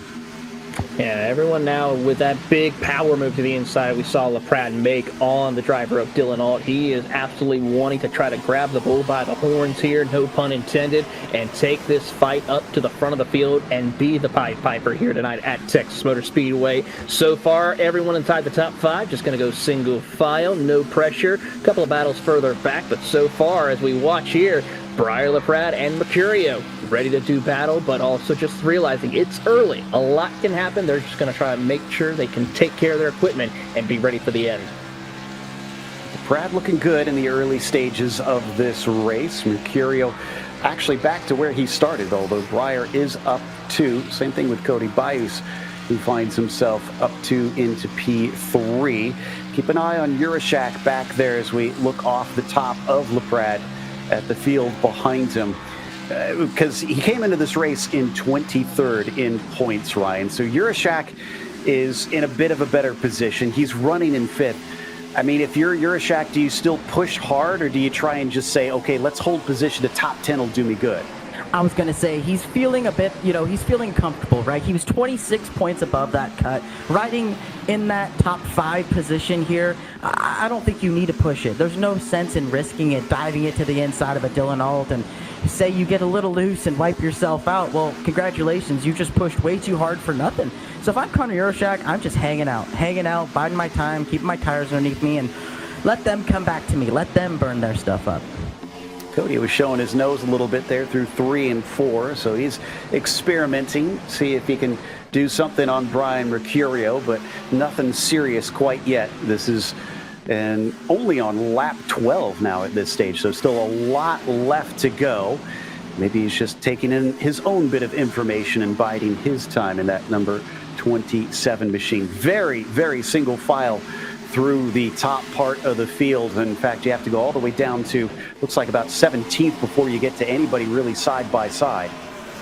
Yeah, right now these drivers, they want to try to hug that white line as much as possible. It's a great way to take care of the tires, not putting too much emphasis on burning up that right side as best they can. They want to try to save it here, and same thing here in 3 and 4. Try to stay right up against that white line and hold it as we see the choo-choo train happening here with these drivers. No major issues for them.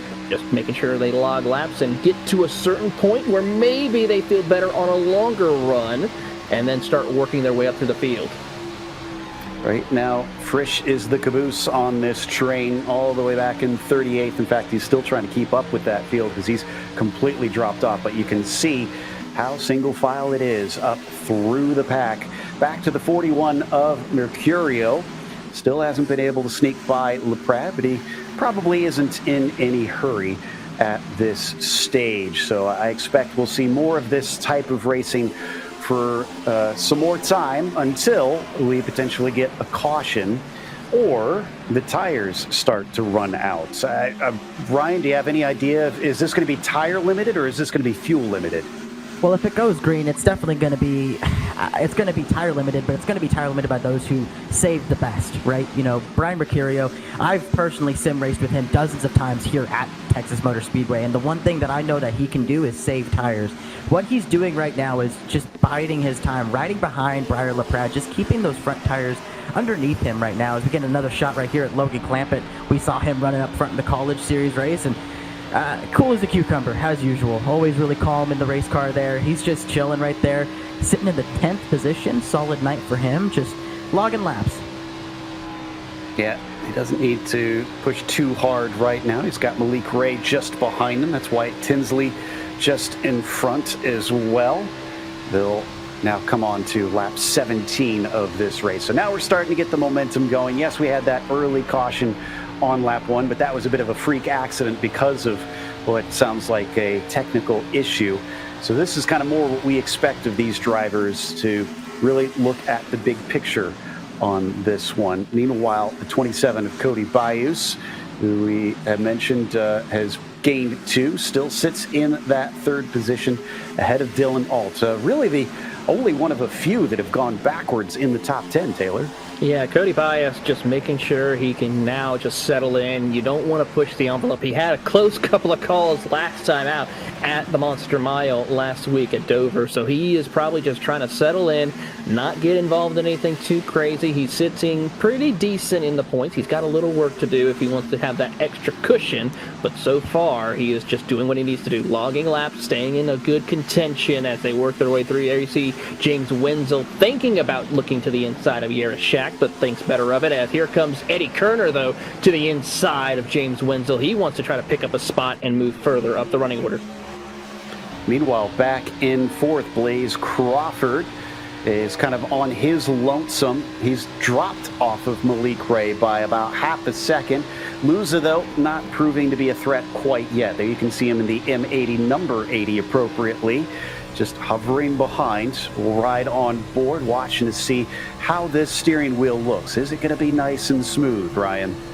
Yeah, I mean, this is a pretty good shot of it right here, riding on board with him, getting that webcam shot. You can kind of see the little orange stripe on the top of his wheel, both in the sim and in real life there. And it kind of shows the realistic factor of iRacing, right? You know, it's very accurate. It's very down to the point. And one thing that I'm starting to notice, especially when we started looking out back there of Blaze Crawford, was a couple guys starting to move up a lane. One of the things that iRacing has implemented here is the dynamic track, and some of these tracks, it's really taken to it. And Texas Motor Speedway, as opposed to what we see in real life, these guys can get way up by the fence in 3 and 4. So if you hold on to your tires long enough, you could be moving around here later in the run. Doucette, in the meantime, not quite as steady. Look at those jerky motions coming around through 1 and 2. Of course, he's got double the dirty air, because look at that there, side by side in front of him. Probably not helping that tire wear, Taylor. No. Mr. Lean 2, of course, Ryan Doucette just absolutely getting the full experience as he drives it into turns the corner, and he will just lean with it. Right here, you'll see it again as he heads off into turn 1 and 2. Big time lean, and yes, sometimes it does help, and it helps you with your racing when it comes to racing on the oval. But you see him work his way up through, currently sitting 24th. He's got a little bit of work to do as he tries to fight his way up the running order. It's like flames on the car. It makes you go faster, right? Absolutely. Blake McCandless in the number 71, sitting in 17th position. A long-time competitive driver, but kind of hung up the wheel for the microphone a bit. Now he's decided, you know, he's been bitten by the bug once again. And I'm understanding that that wheel is quite old. It's a DFGT. In fact, we just saw him like reach around and tighten one of the screws on it even. he had to make an in-car adjustment. Do love that. I mean, this goes to show, I love, Ryan, how much of an equalizer iRacing is. Because, yes, you could spend the money on a fancy rig, but he's got that mounted to his desk. That is kind of the more bare-bones setup, and yet here he is, one step below the big show. Absolutely. He's up here competing in the top 20. You know, I mean, these guys are very competitive. Nate Stewart is a very fast race car driver. You see him right now throwing it all the way up against the fence here. Well, not necessarily the fence, but he'll find his way up there eventually. But, no, I mean, it's incredible to see the difference. And now we're going to take a look here on the 05 of Cade McClenny. Look at the rig difference here. He's got the full bucket seat right here. Nice and cozy in that thing. I mean, and this goes to show, like you mentioned, anybody can get iRacing and make their own setup. My first rig was on a TV tray. I screwed my wheel to a TV tray, and now I'm out here on a coffee table. We got a battle for the lead. Brian Mercurio to the outside of Brian LaPlade.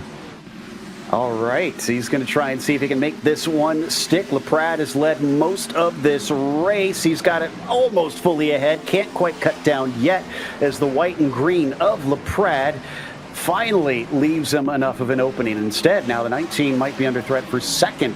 Dylan Alt going to follow him around Highline. Looks to be a move in there, Taylor. Yeah, the Highline's starting to come into play here. This is that point of the race where the handling of your car is going to go through significant changes. As we take a look at the points right there, there you see the cutoff line as it's Morton and, of course, Agno Phillips there, who separated by 2 points. But, of course, for Mercurio, Dylan Alt, they're looking pretty comfortable. They got some pretty work to do, LaPrade as well. But one of the things I've noticed with them is that outside line, with that handling, if they're doing that this stage of the race, I have a feeling they got some really good cars set up later on as we go on board with Agno Phillips. So here's Agno Phillips on the outside looking in. Really needs to find himself a little bit of speed here. And very nice tribute paint that he's got. I'm not going to repeat what our producer just said to me, though.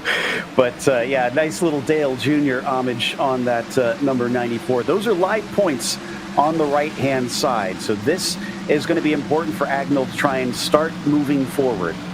I'm a little disappointed, though, right quick. You know, the driver that he is representing here tonight, he's going to be racing in another color here coming up this weekend at a racetrack that everyone's looking forward to. So a little disappointed that he's not running that one, I have to say. All right, so falling backwards once again. We see LaPrade now down to 4th position. We saw Alt kind of do this earlier. Is this the back and forth that we've got? Is this where you charge a little early, Ryan, and you start to pay for it later? Oh, yeah, and like I said earlier, Brian Mercurio, one of the best at saving tires, especially on these long runs. We saw how strong he was at the end of the Richmond race there, and Eddie Kerner, another one of those guys. He was also really fast at the end of that Richmond race, and now we see it here. He's rolling to the rear bumper. Brian Mercurio, he's going to clear Dylan Alt there. A little bit of a slide job going down to the bottom, tossing it down there and sliding right up in front. But watch this line that they're running down in 3 and 4. Everybody's gravitated towards the wall, and I hope he runs it again to prove me right. Yes, he does. Puts that right rear quarter panel almost against the wall on entry and cuts down in the center. Trying to use some slightly creative lines now at this stage to see if he can get some speed and try and move up to that top spot once again. Remember, we saw Matt Zwack just a moment ago racing in the College Series. Well, he's also racing here in Contender.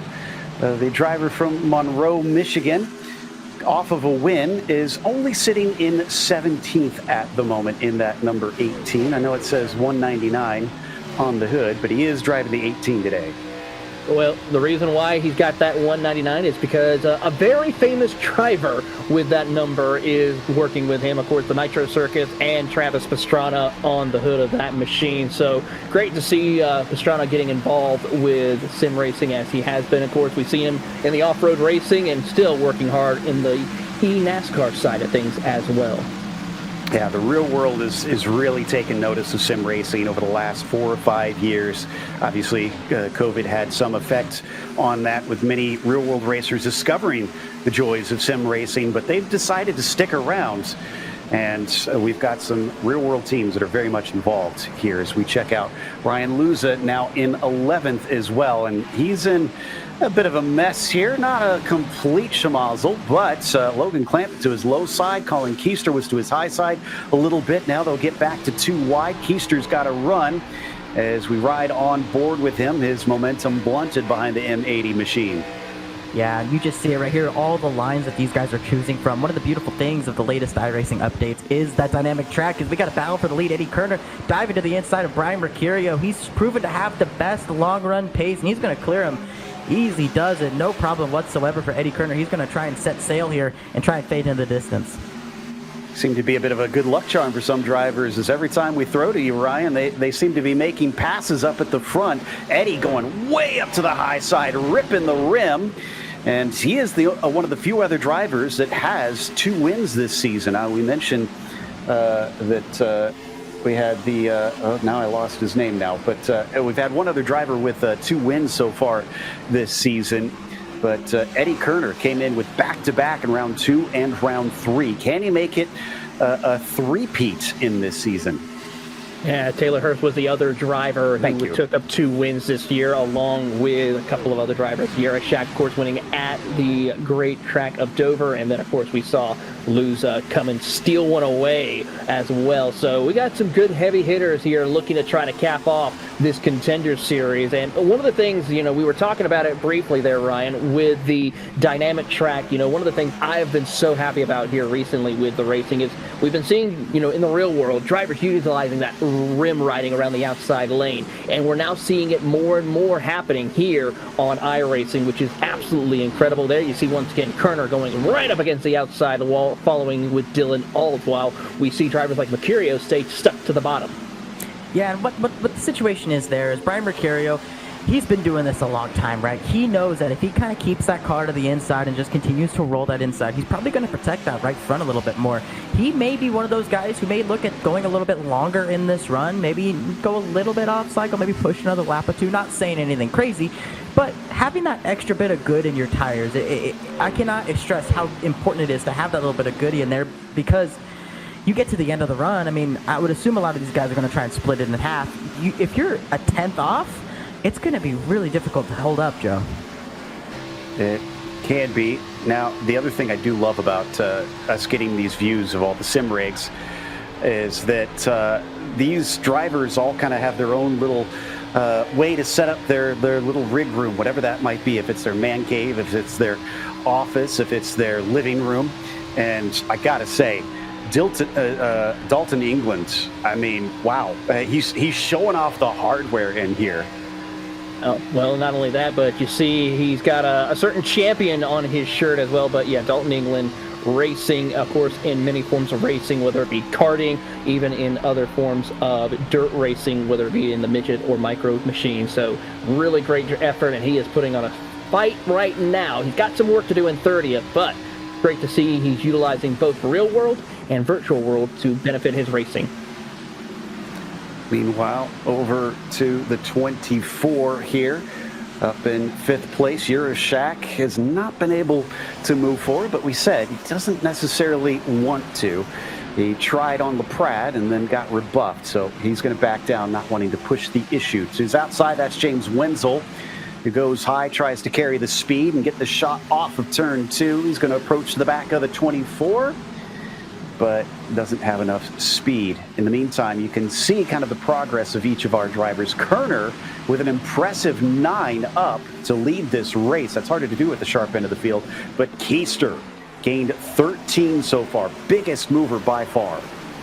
Yeah, and the other one that I'm looking at right now, Malik Ray, he's been charging up through the field, but we talked about him earlier. Cody Bias, he was up there fighting in that top 5, and he's just dropped like a rock. And that goes back to what I told you about burning up that right side tire. And look at how tight the points are to your right of your screen here for that top 30 battle.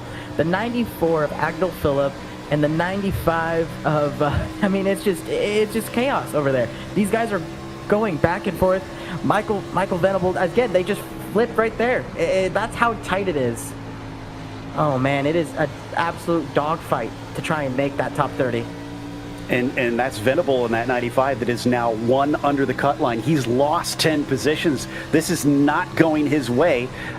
We still have we still have a number of laps that he could try to make that up, and things could change around, but it's not trending towards the good.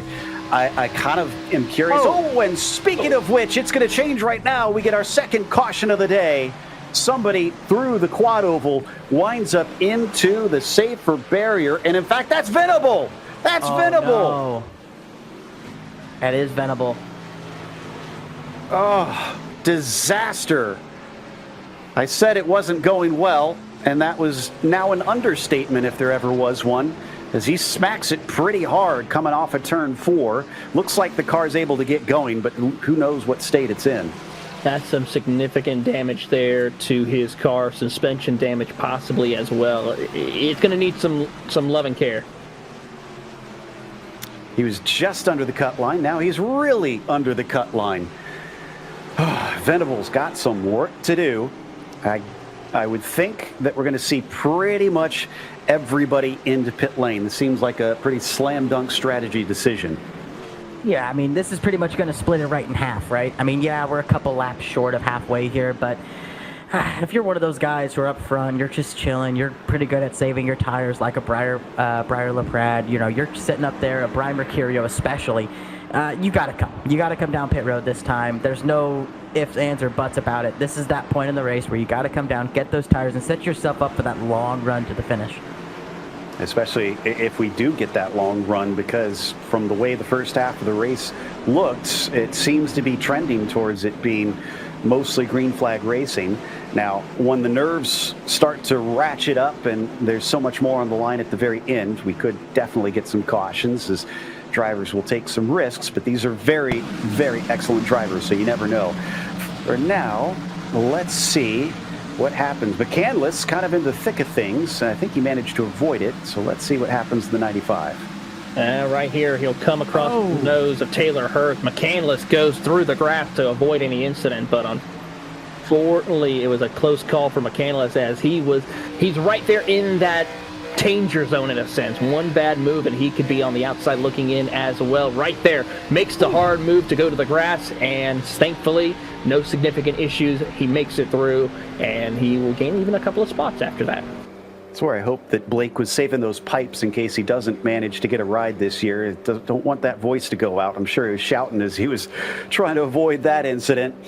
But he had to tighten that steering wheel a little bit more. Yeah, exactly. That's his problem. A couple rounds on the steering wheel there. As they catch up to the pace car now. Looks like, do we have anybody? No, we don't have anybody a lap down, so nobody's going to get swung around. Speaking of McCandless, I guess we're going to have Ryan speaking to him here. It looks like we are. Blake McCandless, I'm used to hearing you as one of my I guess you could say co-hosts. Yeah, sure. This is weird. I'm watching you race. You missed that incident. You're sitting pretty good in the points right now. That move right there through the grass is probably, I would call that a season-saving move. But tell us about your race tonight. Tell us how you feel. Tell us about the emotions heading into the finale here.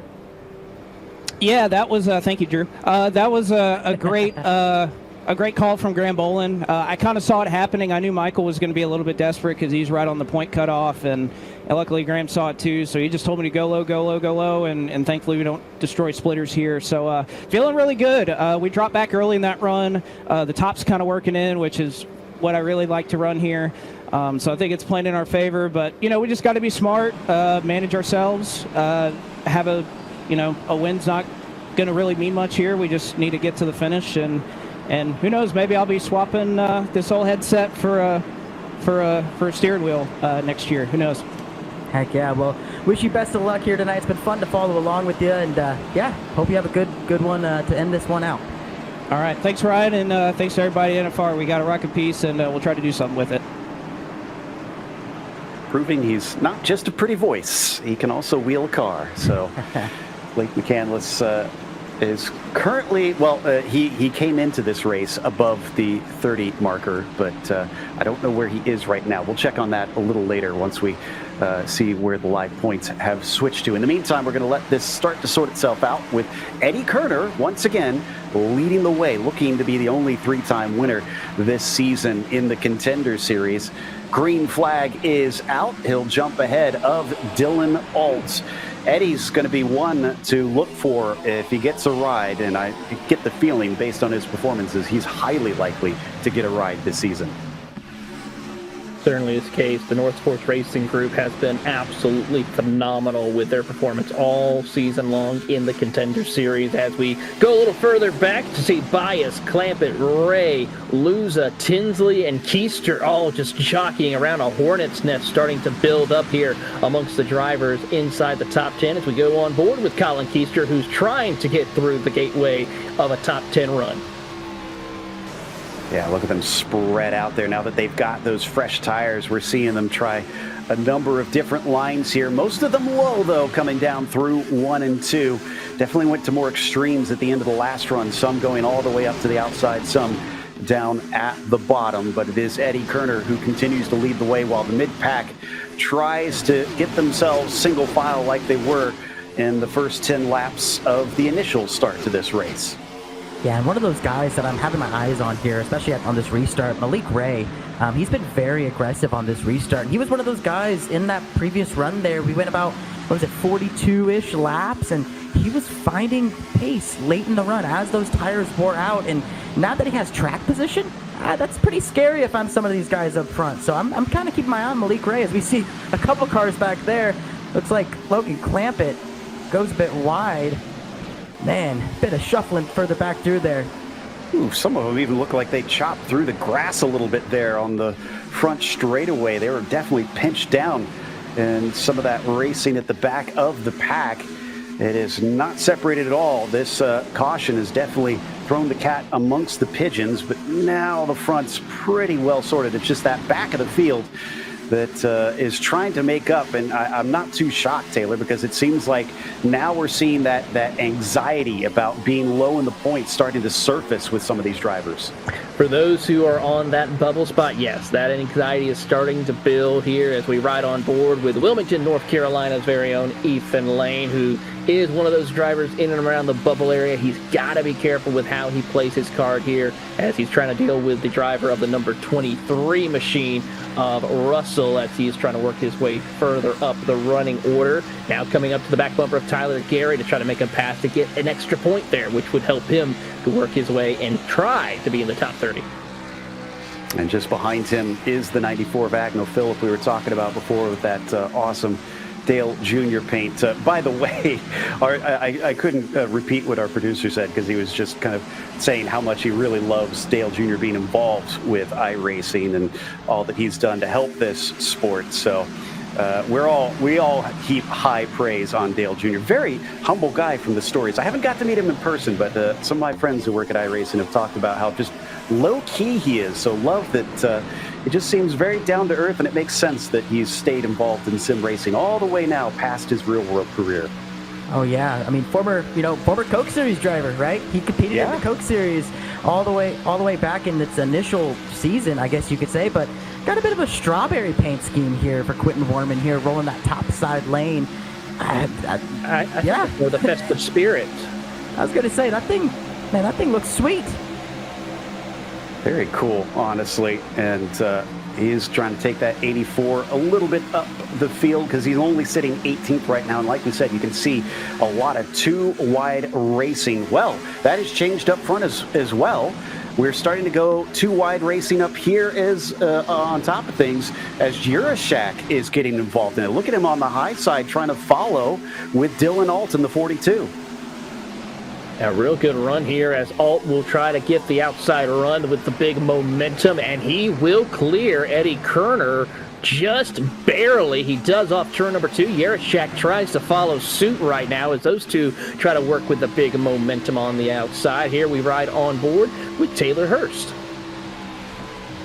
Remember, our only other two-time winner. And, by the way, if you want all the latest news and updates from eNASCAR, for more information on the series, drivers, and schedule, log on to iRacing.com/eNASCAR today, or simply take your mobile device and scan the QR code that is on your screen. Nice and simple, and you can keep up with all the action, which is going to start again come February after this race is over, along with our college series, which we'll pick up before then in January when we come back from the winter break. Taylor Hurst starting to make his move. He Took his first win, Ryan, with a little bit of fuel and tire strategy. This one is looking like it's going to have to be a little bit more raw and elbows out.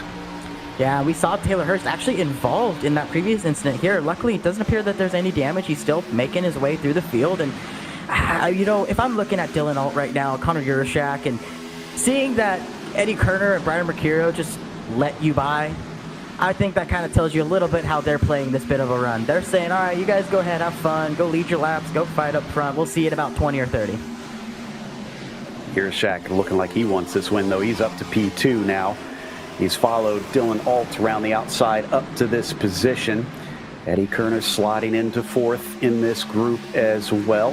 Cody on the bottom side in the green and white number 19 has been a presence that's been up there for quite some time, although he's been a little back and forth as it seemed like at the end of the run his tires started to go out just a little bit. So we'll see if the same happens, or maybe he's learned from that first run and can preserve that rubber till later on in the run. Yeah, that was Briar LaPrade having a good run here as Bias tries to nose out hedge, and as they work their way, field works their way off turn number 2 right now. So far, so good, and they are working their way through, but Kerner will hold on, and LaPrade trying to stay 2 by 2 with Cody Bias. Yeah, they've settled down a little bit up at the very front, but it has not settled down behind them. White, Tinsley, Malik Ray.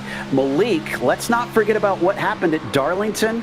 Lost the win with a last lap pass happening. I think he's going to be hungry to at least take one at the end of this season to prove that he can do it and get himself back into Contender, or back into Coke Series. Keep saying that. Oh yeah, it's hard. It's easy to do. I mean, heck, I've been stumbling over things today, but I mean, this race, it's definitely been a game of, hey, can you keep that right front under you? Are you going to be patient with that pedal? Like I said in pre-race, how soft are you going to be when you squeeze that right foot down? And when I look at some of these guys up front, Briar LaPrade, he's been up front. He was fighting up for the lead, and now he's fallen to the back. Brian Mercurio, he's been the consistent guy on the front the entire time. He's just minding his business. He let those guys go, and now he's going to jump to the outside of Urashak, just like I said a little bit ago. I think he kind of let them go. I think he said, go ahead, have fun. I'll see you guys in a bit, and it looks like he's starting to put the pressure back on those top 2. Yeah, I mean, 39 laps to go. You got to think this is still a big picture race. It's not go time quite yet. So hold on to your horses. Let the race come to you. And one of those drivers that's been doing that is the 71 of Blake McCandless. He's up to 13th as we were watching the race for 18th just behind him. Sounds like 2 of the drivers are not going to stay patient at the front anymore. Mercurio now working on passing Urashak. He gets down to the inside, but Connor's not going to give it to him easily. No, those 2 are going to fight it out a little bit for that position. Urashak trying to get that outside momentum wound back up for him so far. Nothing going to work out for him at the moment. Mercurio staying tucked up down towards the bottom, making that work out for him.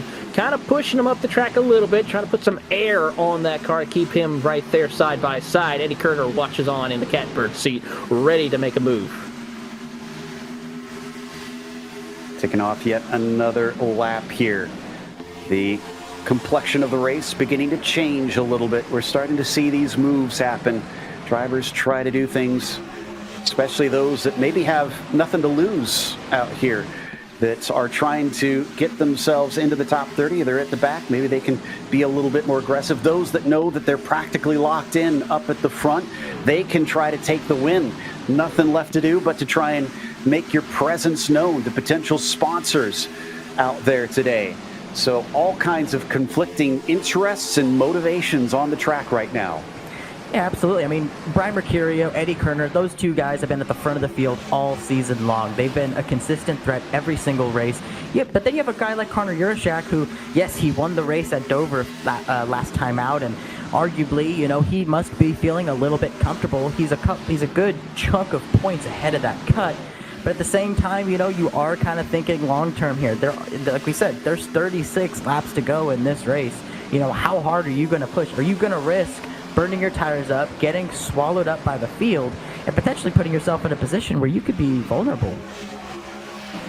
Our leader in the 42, along with Scott back there in 23rd, maybe a little bit farther down. Both of them racing for Letart Esports last season, running the Sunoco cars. And looking beautiful out there. Painted by Cosman, I am told. And Cosman, you have done a fantastic job, especially with those spec maps. Really like the sort of kind of shimmer to the blue. Always does a good job. Yeah, he is by far one of the top premier painters in the business, I have to say, with how he comes out with those designs. As we watch on this battle here, with Dylan Alt leading the charge here with the Letart Esports. 24 still holding on to that second place, not letting Mercurio by quite yet. Eddie Kerner back-to-back wins, round 2 and 3 at Homestead in Phoenix. One was a 1.5, but definitely nothing like what we've got here. The other, a 1 mile, proving himself to be quite versatile. In fact, if I remember correctly, Kerner also took a second place at the opening race at Vegas as well. So he is, like I said earlier, just definitely going to be sought after, I think, for the 2025 season by a lot of potential teams. Coming around through the quad oval once again, now up to lap 69 of this 100-lap race. It's starting to close down, and we're getting a decently long green flag run. Who is going to start to move forward on these older tires?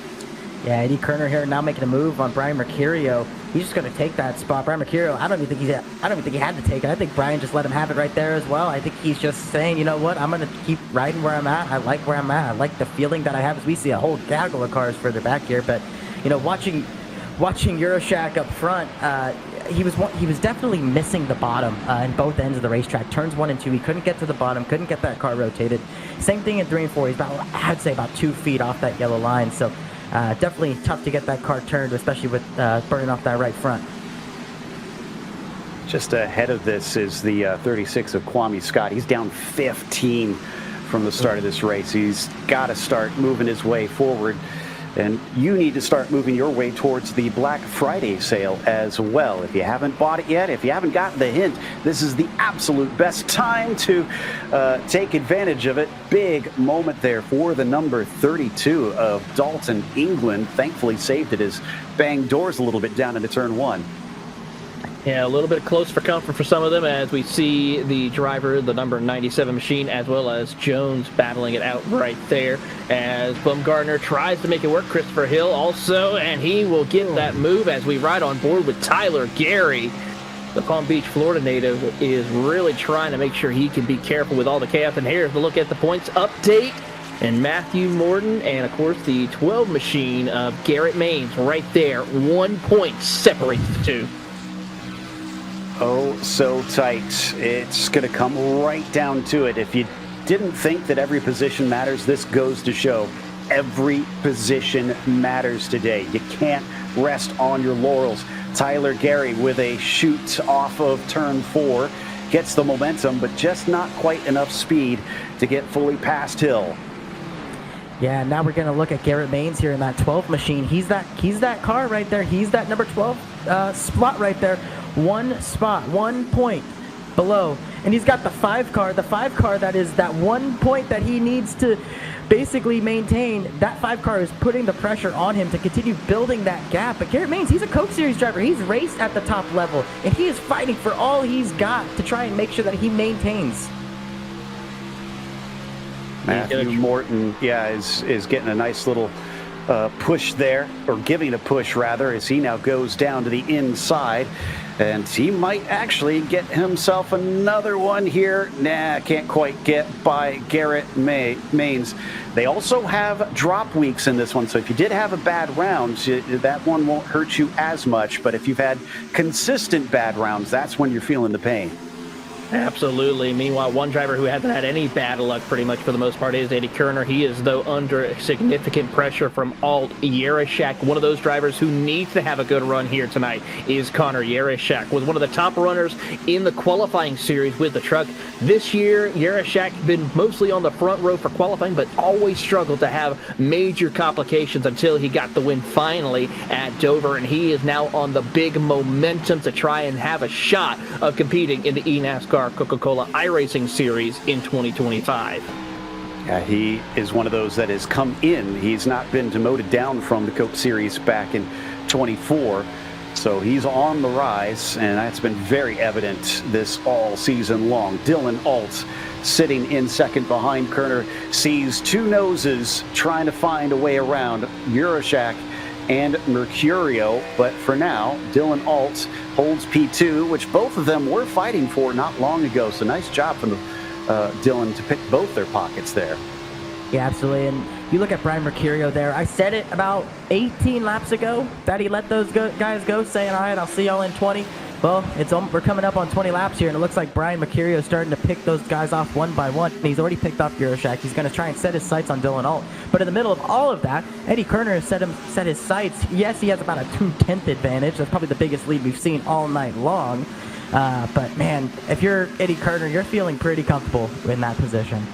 Quarter of the race left to go for our drivers. We've only had 2 yellows so far in this one, but it's getting tighter. It's getting more intense up at the front. We're seeing more and more moves. So you've got to try and make use of this time while you can. Slipping backwards, that's Wyatt Tinsley in the 20, who now falls into 6th.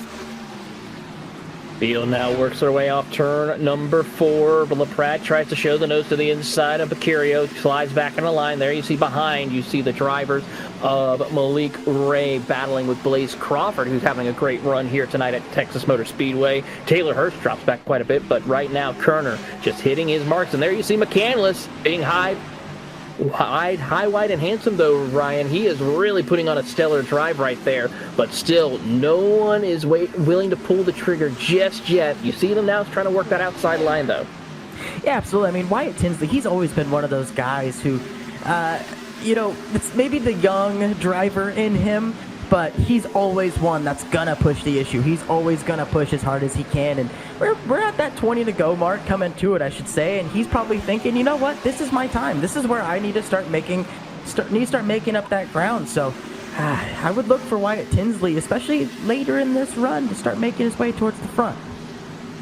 See if he can do that as he rides up high there on your screen, trying to do something a little different from those in front of him. Eddie Kerner still leads Dylan Alt. Mercurio holding down that 3rd position. Urashak losing more of them, falling to 4th. And there on the bottom, you can see the race for the cut line.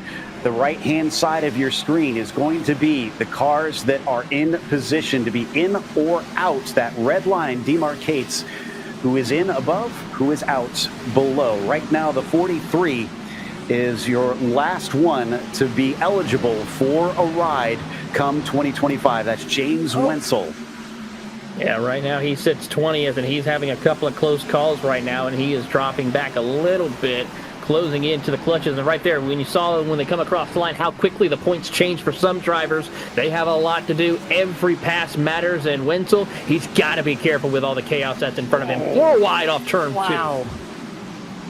This is looking a little bit more sketchy. The 43 now losing points as the 12 trying to get back into it. Instead, it looks like the 43 now up there. So James Wenzel, the 36, also making progress, bumping forward. I was watching that 12, Garrett Maines. Garrett Maines now only a single point behind. He's got Agnell Phillip ahead of him and has been trying to see if he could get a few more spots. He loses one more position, as that was Matt Busa that just went by in the 62. Yeah, we're just seeing a lot of log jams coming out of these corners, especially now that everybody's trying to move different lines. We saw Colin Keister get knocked out of line there very sideways, and that's what really caused that stack up down the backstretch there. It was a really interesting moment there. We saw them going 4 wide, and that really just sparked from that contact in the center there. You're slowing down so much in 1 and 2. I know they're still going about 140, 150 miles an hour through corner center there, but it's still enough to roll that rear bumper there. And man, it's so easy to make contact, especially when it's so tight and the tires are so worn. Kwame Scott in that 36 car is tied now with Maines. So if he gets one more position, or if Maines loses another, Kwame is going to be just outside of the cut line. So he's getting closer to maybe making it in. Remember, this is just to become eligible to be picked up by a team as we got a car down on the low side. That was Bowden. Yeah, Bowden was able to gather it back up. We're still going to keep it clean and green, but right now it's tied between Wenzel along with Garrett Maines. You got Kwame Scott 1 point behind as they come across the line here. It's going to change. Wenzel was able to gather it back up and get a point ahead, but Kwame Scott, Garrett Maines jockeying for position. Maines has a shot. He's got Agnell Phillips. He's got Busa, which he's about to clear off turn number 2 and get a point, and he's got a couple of more cars that he can have a shot of fighting with if he can get around them. Clamp it just in front of Kwame Scott on the bottom of your screen. And he's trying his hardest to get by because he knows this is going to be critical with only 14 laps to go.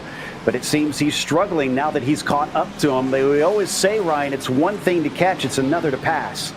Absolutely, and Kwame Scott said earlier this week, it is do or die here at Texas. We are tied for that cut spot. Now it's what switches hands right there. Garrett Maines now is 1 point to the good, but Kwame Scott is tied with them. So this is going to be a fight to the finish here, and Kwame Scott, he's slowly reeling in that car in front of him. So this battle is not anywhere near done.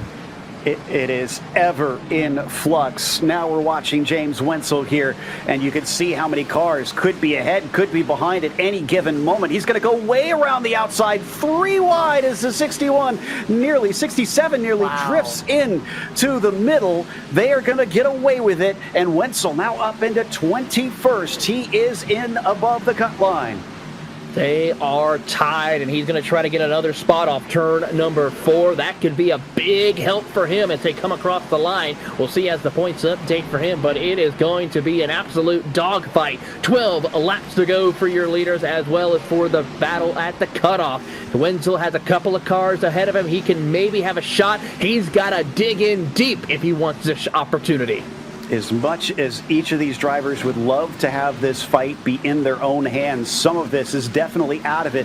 I mean, they can do everything they can, Ryan, but clearly if you're fighting 5 or 6 cars, it's going to be hard to manage everybody around you. Yeah, and Wenzel's pushing for everything that he's got. You see him changing his line. He's running alternate lanes than everybody else, and that's really just to get that clean air on the nose of that race car. He knows he needs to charge, and now we're going to cut back here to Garrett Maines. Kwame's going to go 3 wide for position here, and this could be the difference here. This could put him tied for that cut spot. Let's take a look at it as he makes the pass. Will he make the pass? He gets loose. Oh, he falls behind the 44, but he's going to cut underneath both of them. Another 3 wide situation. Kevin Champagne stuck in the middle, and he's going to at least get one of them. We now have a 3-way tie for the cut line. This is absolutely unbelievable. Scott absolutely must get by that 44. And just like that, it changes. Maines is able to get entrap it. He got 2 cars. He is now 2 points ahead. Now down to 1 as he battles with Colin Bowden for position. He'll dive it to the inside, try to find the opening to get another car for position to get more cushion. Agnell Phillips right there in the hunt as he's trying to also stay in this fight. He's only 7 points to the good. 17 of Bowden gets a little bit loose, allowing Maines some more breathing space here. 9 laps to go. There's more cars in front of him, including Agnell Phillip and Colin Keister. The 43 manages to make a move. He's now only 1 point behind the 12. He needs 1 more position to tie it up, 2 to try and get himself above the line.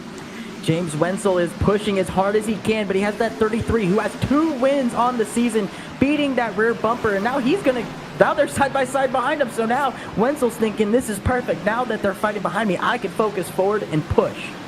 And the 43 of Wenzel does it. He ties it up now. He is just ahead of him. We're going to watch Garrett Maines back in 28th position. He's got 2 cars in front of him, Hill and Keister.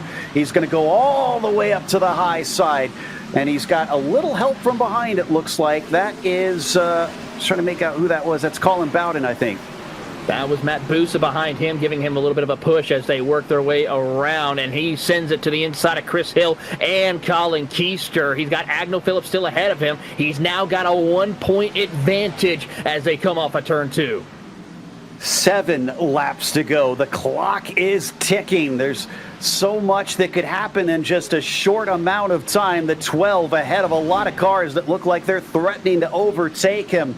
He's in, but will it be for long? The 53 manages to get underneath Brandon Houck. Could he deny Garrett Maines here? He manages to get side by side as they cross the line.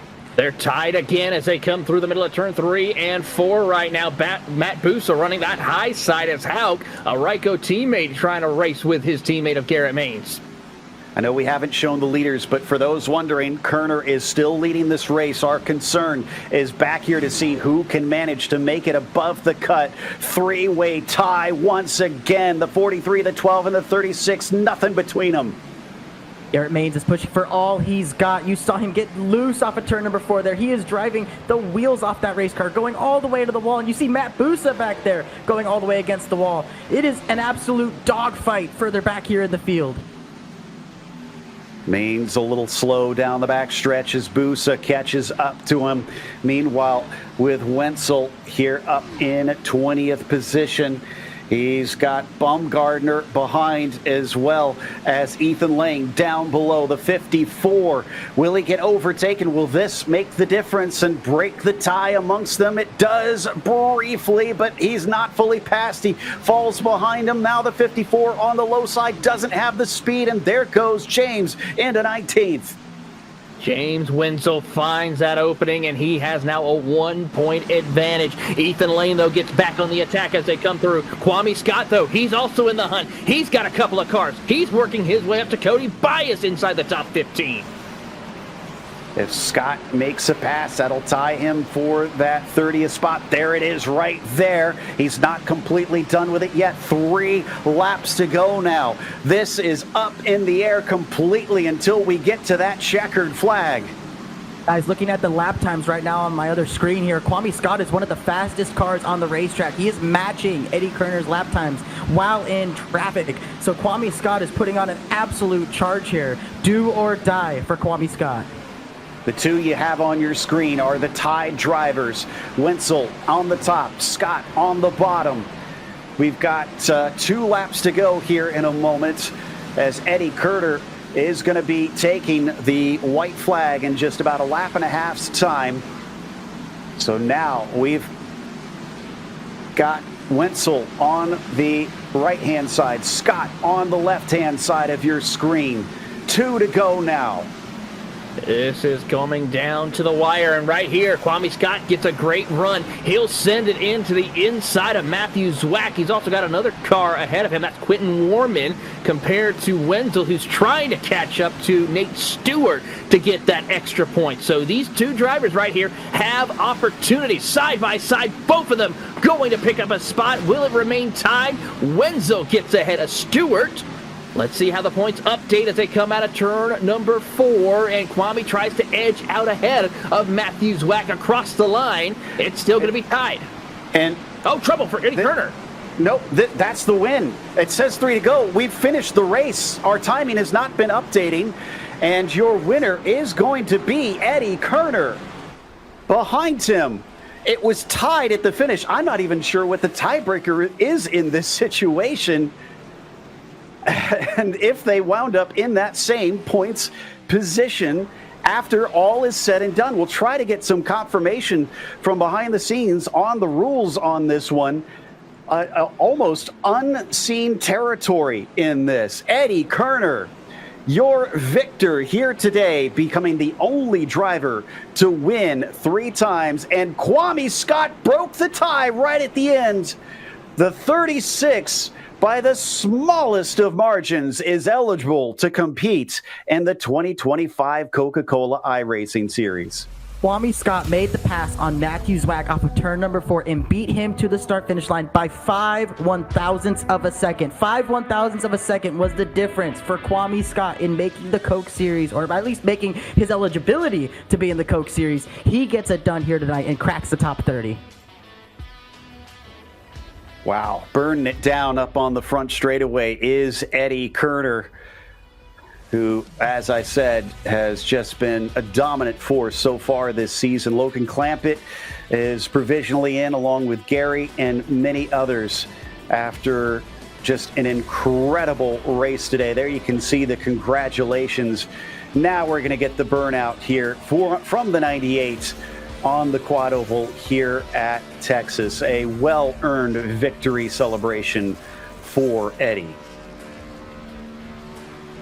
3 wins this season in the Contender Series. North Force Racing, of course, looking to pick up where they left off in 2024. And I got to say, North Force Racing is going to be a team to be reckoned with. So apologies for the slight technical problems there at the end. Our graphics couldn't even handle what was going on. Everything was changing so much. But we caught it at the very end, thankfully. Eddie Kerner taking the victory with Dylan Alt finishing in second place. Crawford was P3 and Brian LaPrade was fourth today. Ryan Luzo came home in fifth. Brian Mercurio couldn't manage to climb back up to where he started. Only sixth for him today. Wyatt Tinsley seventh. And Connor Yarashak getting that valuable top 10 finish, coming home P8. Malik Ray didn't get the win this season in the Contender Series, but still gets himself ninth and should be through, as Blake McCandless is also going to get a top 10, Taylor.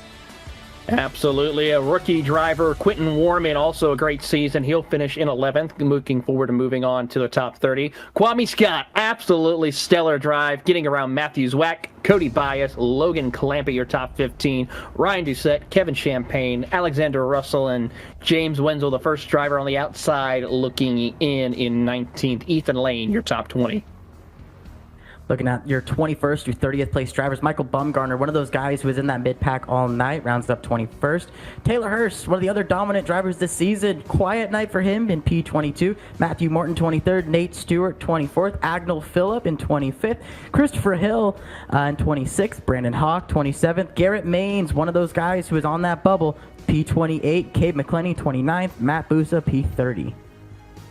Dalton England was 31st with Ray Alfala in P32. Then you've got Dylan Jones 33rd and Colin Keister 34th. Tyler Gary saw P35 today with Venable, the last one on the lead lap, Bowden and Frisch. The only 2 cars a lap down, all 38, saw the checkered flag.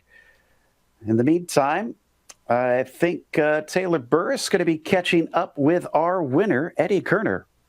Here with Eddie Kerner. Eddie, 3 wins for you here with the North Force Racing Group. I got to say, there was a little bit of a brief time where it was like, all right, are you just going to take it easy? But you come back and show, nope, I'm going to showcase, I'm going to be one of the number 1 contender for the 2025 eNASCAR Coca-Cola iRacing Series.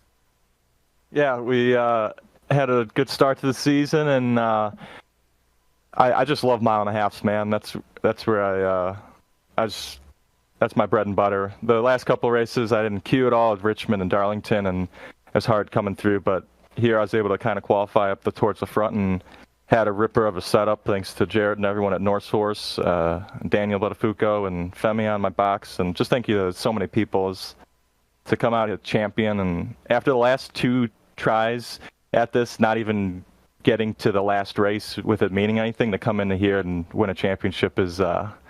it feels really, really good.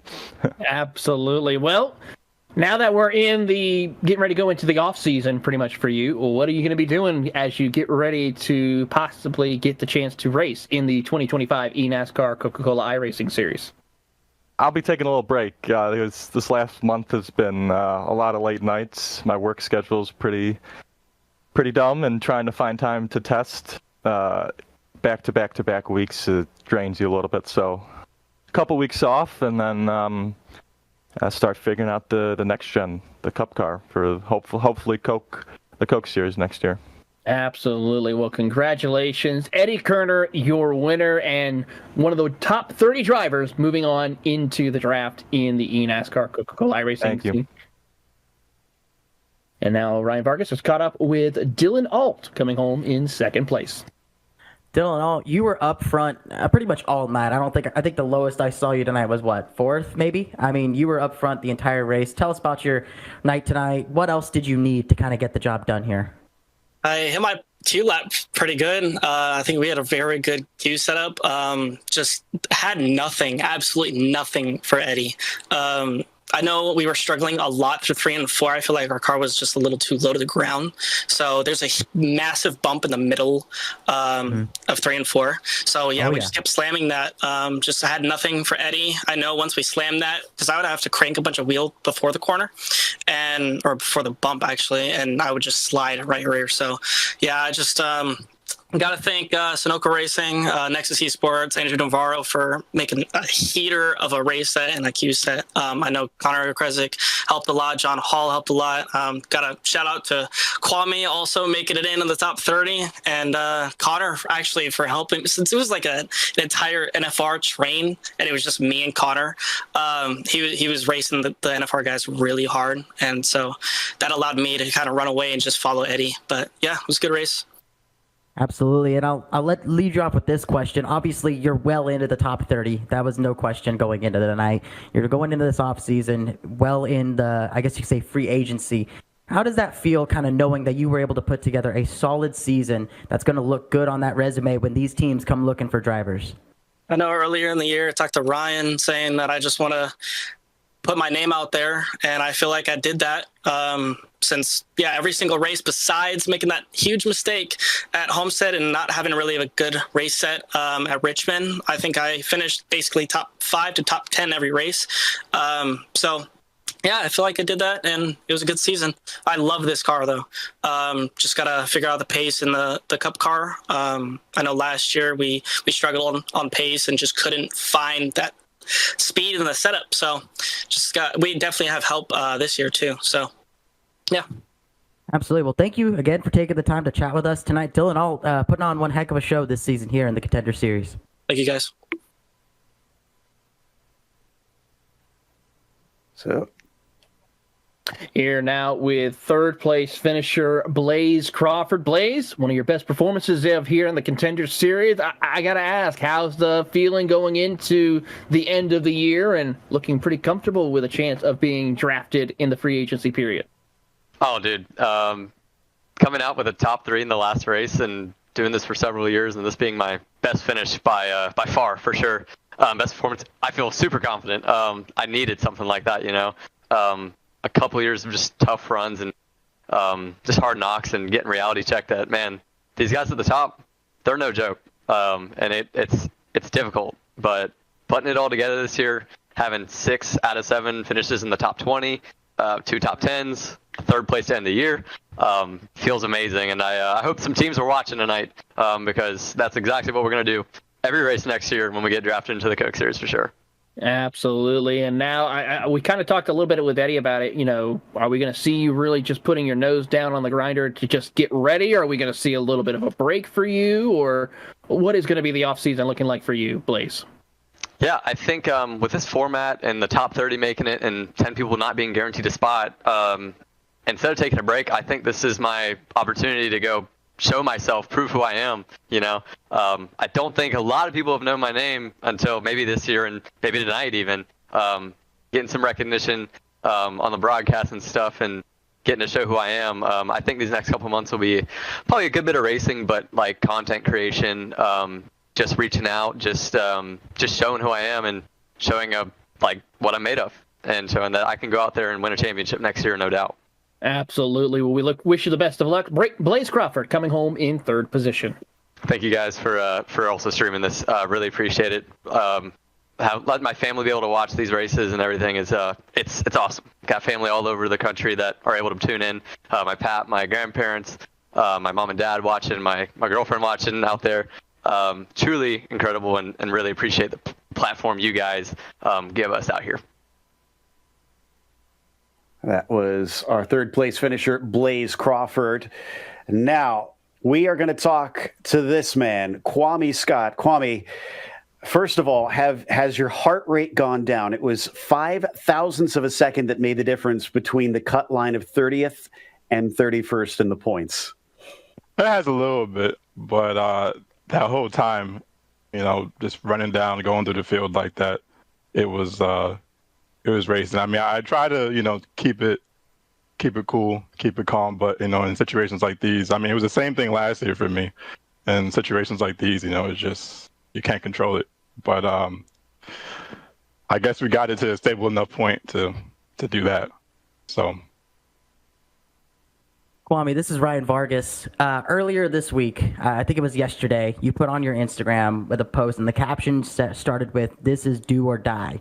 You knew that you were behind the 8 ball heading into this race. You leave this race above that cut line. You know, have been in the Coke Series. You know what it takes to be at that level. How do you feel heading into this free agency now that you're ahead of that cut line? I'm just really glad that I got a second chance to show what I can do in the Coke Series. Last year, we were a new team. I'm a rookie in the series, and I feel like I didn't really get a chance to really, show my worth, prove my worth in this series, because of just how almost every other race, we were in a crash or just something didn't go right, and I feel like I deserved another chance at it, and that's why I drove as hard as I did tonight. I would have hated to go out like that. So I'm really thankful for all my teammates at Nexus, everybody who was watching my stream, just anybody who has supported me, my iRacing journey, whatever it is. So much love goes out to everybody, because I was running dead last in Coke last year. That killed my confidence. It killed, I didn't think I had it in me for a second, but luckily, I have so many friends, so much family that just got my back, and they let me know that I could do this and that I deserve to be here. So just much love to all those who are watching and supporting me. Absolutely. Deserving to be here. You do. You proved it tonight. You drove from the back to the front. Heck of a drive tonight, Kwame. Thank you for taking the time to talk with us. Yep. I appreciate it. Absolutely. And we have a familiar voice entering the booth now. Blake McCandless. How are we feeling after that one? I'm feeling pretty good. First off, congrats, Kwame. I'm looking at the shot on the screen right now, and man, that's insane. So, really, I'm happy to see you made it. I know we had our little run-in last week, which wasn't even a run-in, but you deserve to be in the top 30. So I'm happy to see Kwame get that done. But we made it. How about that? This is kind of surreal. I didn't anticipate when I started running Road to Pro this year. I honestly kind of ran it as broadcast prep, right? I wanted to see the next crop of drivers come up. I wanted to just race against them and really had no expectations. I just wanted to do it for fun, and never would have imagined back then in March that we would be at this point right now. So to make it is surreal, but also this is kind of where the racing really starts. A lot of it's going to happen off the track with this new kind of free agency period, and the fact that we have more drivers than teams and cars. So this ought to be fun. That's Philip. He came in here. He's back home from leave. We just got back from a cruise, so I had no practice for this. And Philip decided to, I guess, barge in this interview very rudely, I might add, but. Absolutely. Philip, another... and now he's leaving because he didn't realize I was in the middle of an interview, so... you'll have that. It's a live show. It's a live show. Philip, another iRacer live TV. Himself. Exactly. But, Blake, I remember talking to you at the Coke finale, and you mentioned this being broadcast prep. You talked about that. You literally told me that. Now, you made the top 30. Like you'd mentioned, a lot of this stuff going into the offseason is going to be stuff that happens off track. Fast forward, we get to February. You're in the Coke Series. How do you think it's going to be having to transition from being in the booth to now hopping behind the wheel and going after this full time? Yeah, I mean, if we're lucky enough to be chosen, these guys, they're the best of the best, and when I thought about, when I first started sim racing on iRacing in 2010, I would load into a session, I would see Richard Towler and Ray Alfala, Kevin King, PJ Sturgios, just all these OGs who had the black stripe, because back then, remember, we didn't have custom paints back then, so you had the black stripe on the back of those cars, and if you loaded into a session with one of those guys, you knew you didn't even have a chance. They were just at such an elite level, and I never would have imagined that I would be a part of that. As far as how we're gonna prep for it, we got to take it serious. These guys treat this like a job. They put in a lot of time, a lot of effort. I got to experience that through especially round 2 of Road to Pro and even here in Contender. Except for this race, I was on a cruise like the last 4 days, so I had no practice for this race. But I love Texas, just like you, I suppose. Yeah. And maybe I need to take some advice from you. You know how to make marketing decks and all that stuff, and maybe that'll come in handy trying to get a seat in the series this next year. But if I do make this leap, it's going to be full on, and we're going to have to give a full committed effort to it. And I know the guys at NFR, they're going to give me great setups. They did all year in the trucks and in Contender. And I want to give a special thanks to all those guys: Jarrett Lieber, JD Laird, Michael Frisch, Blaze, Wyatt. I know I'm going to forget some names. Eddie Kerner, who obviously just dominated this whole series. Those guys put a lot of time, a lot of effort. They're really efficient with their work. And I think that's why even you look at the Championship 4 last year, 3 of them were NFR drivers. So I'm going to be in really good setup. So if I don't finish well next year, it's all on me. Yeah, you'll have... Yeah, but say we'll see. If that doesn't happen, we'll welcome you back in the booth. But in the meantime, it's a pleasure watching you on track. It's a pleasure to watch you do your thing. Blake, thank you again for taking the time, and congrats on making the top 30. All right, thank you guys, Brian. Thanks for broadcasting everything, and we'll get after it, and we'll see what happens. Absolutely. Thank you, Blake. And Joe, what a crazy night. It was a crazy night. Nate Stewart, another one that made it above the cut line, finished 24th on track, but was 27th in the points. Nate, I mean, being around all that insanity at the end, how much were you and your spotters talking back and forth? Were they keeping you abreast of what was happening with the points?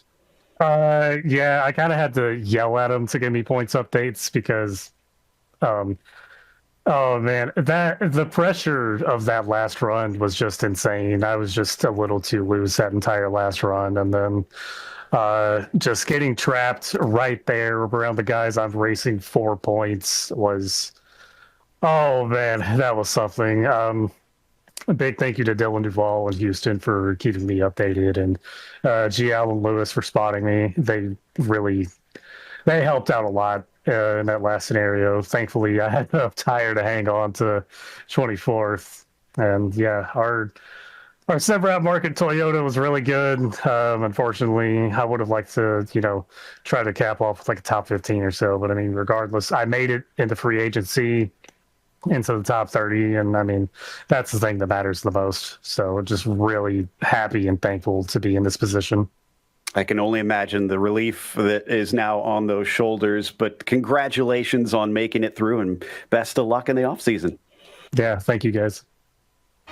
Nate Stewart coming home 24th today, as we said, and we'll be back with more racing for the eNASCAR Coca-Cola iRacing Series in February of 2025 at, of course, the traditional starting place, Daytona International Speedway. So make sure and tune in for that when we get back to racing for the big show here on the iRacing Esports Network. Always a spectacular start to the season, a great way to start racing in any form of NASCAR. Man, this was about as much of a nail biter as you can get. I don't have much left on my fingers, Taylor. Same here. It was absolutely incredible. The chance to see who would be that final driver to make it into the top 30 by far was the best thing to watch. But also it was great to see other drivers, those who came to showcase that they have what it takes to be either returning or making their debut in 2025 to the eNASCAR Coca-Cola iRacing Series. There is some heavy hitters that we are all going to be looking forward to seeing how they compete against the top 20 that was able to continue on racing in eNASCAR Coca-Cola iRacing Series competition. It's going to probably be one of the most exciting seasons going into 2025. Certainly. And Ryan, I love having real world drivers come in, not just for their expertise, but I love seeing you guys get just as excited as we do about these races. Oh, I mean, you probably saw my face cam in the corner. I'm throwing my hands up in the air doing this, getting crazy because, I mean, it was just a nail-biting finish all the way to the end. Eddie Kerner, he had this thing on lock. He was on cruise control all night. But watching Kwame Scott make that final lap pass, making the top 30 by 5 1,000ths of a second. Let's think about that. We talked all season long, hypotheticals. Oh, you want to do this, you want to do this. Don't get caught up in this. 5 1,000ths of a second is what dictated that top 30. And I think that's one of the most incredible things about both racing in general and sim racing. Every decision mattered. And now we get to rest in the off season until we come back for all of our series next year. And in the meantime, a big thank you for joining us, and a thank you for our team behind the scenes as well as Taylor and Ryan. Until next time, race clean, race hard. We'll see you on the track.